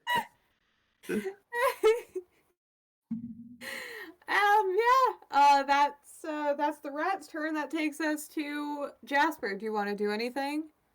Me? Yes. Already? Yeah. How much damage did he just do to this rat? He did 5 damage to the rat. Rat's not looking very good. Alright, well I guess I'll just do a very leisure, make sure I go, I don't want to have anything. If I go here, actually hold on, it's from here, wait, not here to there. Okay, so that's 30 feet. Oh, my short bow is 80 feet. Why am I even? Actually, I can stand where the rat is now because it's dead, right? Yep. All right, so I guess I'll just actually I'm Your foot goes through its rib cage. that's the last rat, right? And I'm just gonna shoot at it with my short bow. All right. So Go I'm for gonna it. do 12 to hit, That hits. 8 damage. 8 damage. What does it look like? The bow goes through one eye and out the other. A bow? You're throwing the bow at it? The arrow goes through The one eye arrow. and out the other. Okay. The arrow, and it's literally like shish kebab, so it's like ready to just like with the arrow be hung up above a fire just to be roasted. Very well done. Expert shot. And I want to make sure that when this is done, an exceeding amount of blood from this rat, for some reason, splashes right onto Torlag, and Bro. I just go, "Ugh, I'm sorry, my mistake." As Torlag, you are just blood sprays over your front. Can you get that tail for me, bud? Thank you. And then after I did that, I just want to walk back here to get my backpack and Cortana. I will use prestidigitation on my friend Torlag to clean him off. Oh, you know what? I take that 100% back, and I have Cortana. How much weight can Cortana lift? Not a lot. Cortana, not a lot. I mean, like, can she bring my backpack Couple- to me? She can lift a couple pounds, so probably not. No. All right. Well, I'm gonna strip down naked. And I'm just going to leave my clothes right here, and I'm going to walk over and get my backpack. Okay. While he's doing that, I'm getting out of the sewer, assuming we have collected all 5 of our... Okay, when I see you leaving, because of my passive perception is so ridiculously high, wait, can you clean my clothes? Can you put them on? Can you clean them first? Why did you take them off? Because I didn't want to have put my backpack on and like have dirty clothes get all over get onto my backpack and all my belongings. Are you like embarrassed to look at another man? I mean, like, what is the problem here? Can you please clean my clothes? He kind of waves.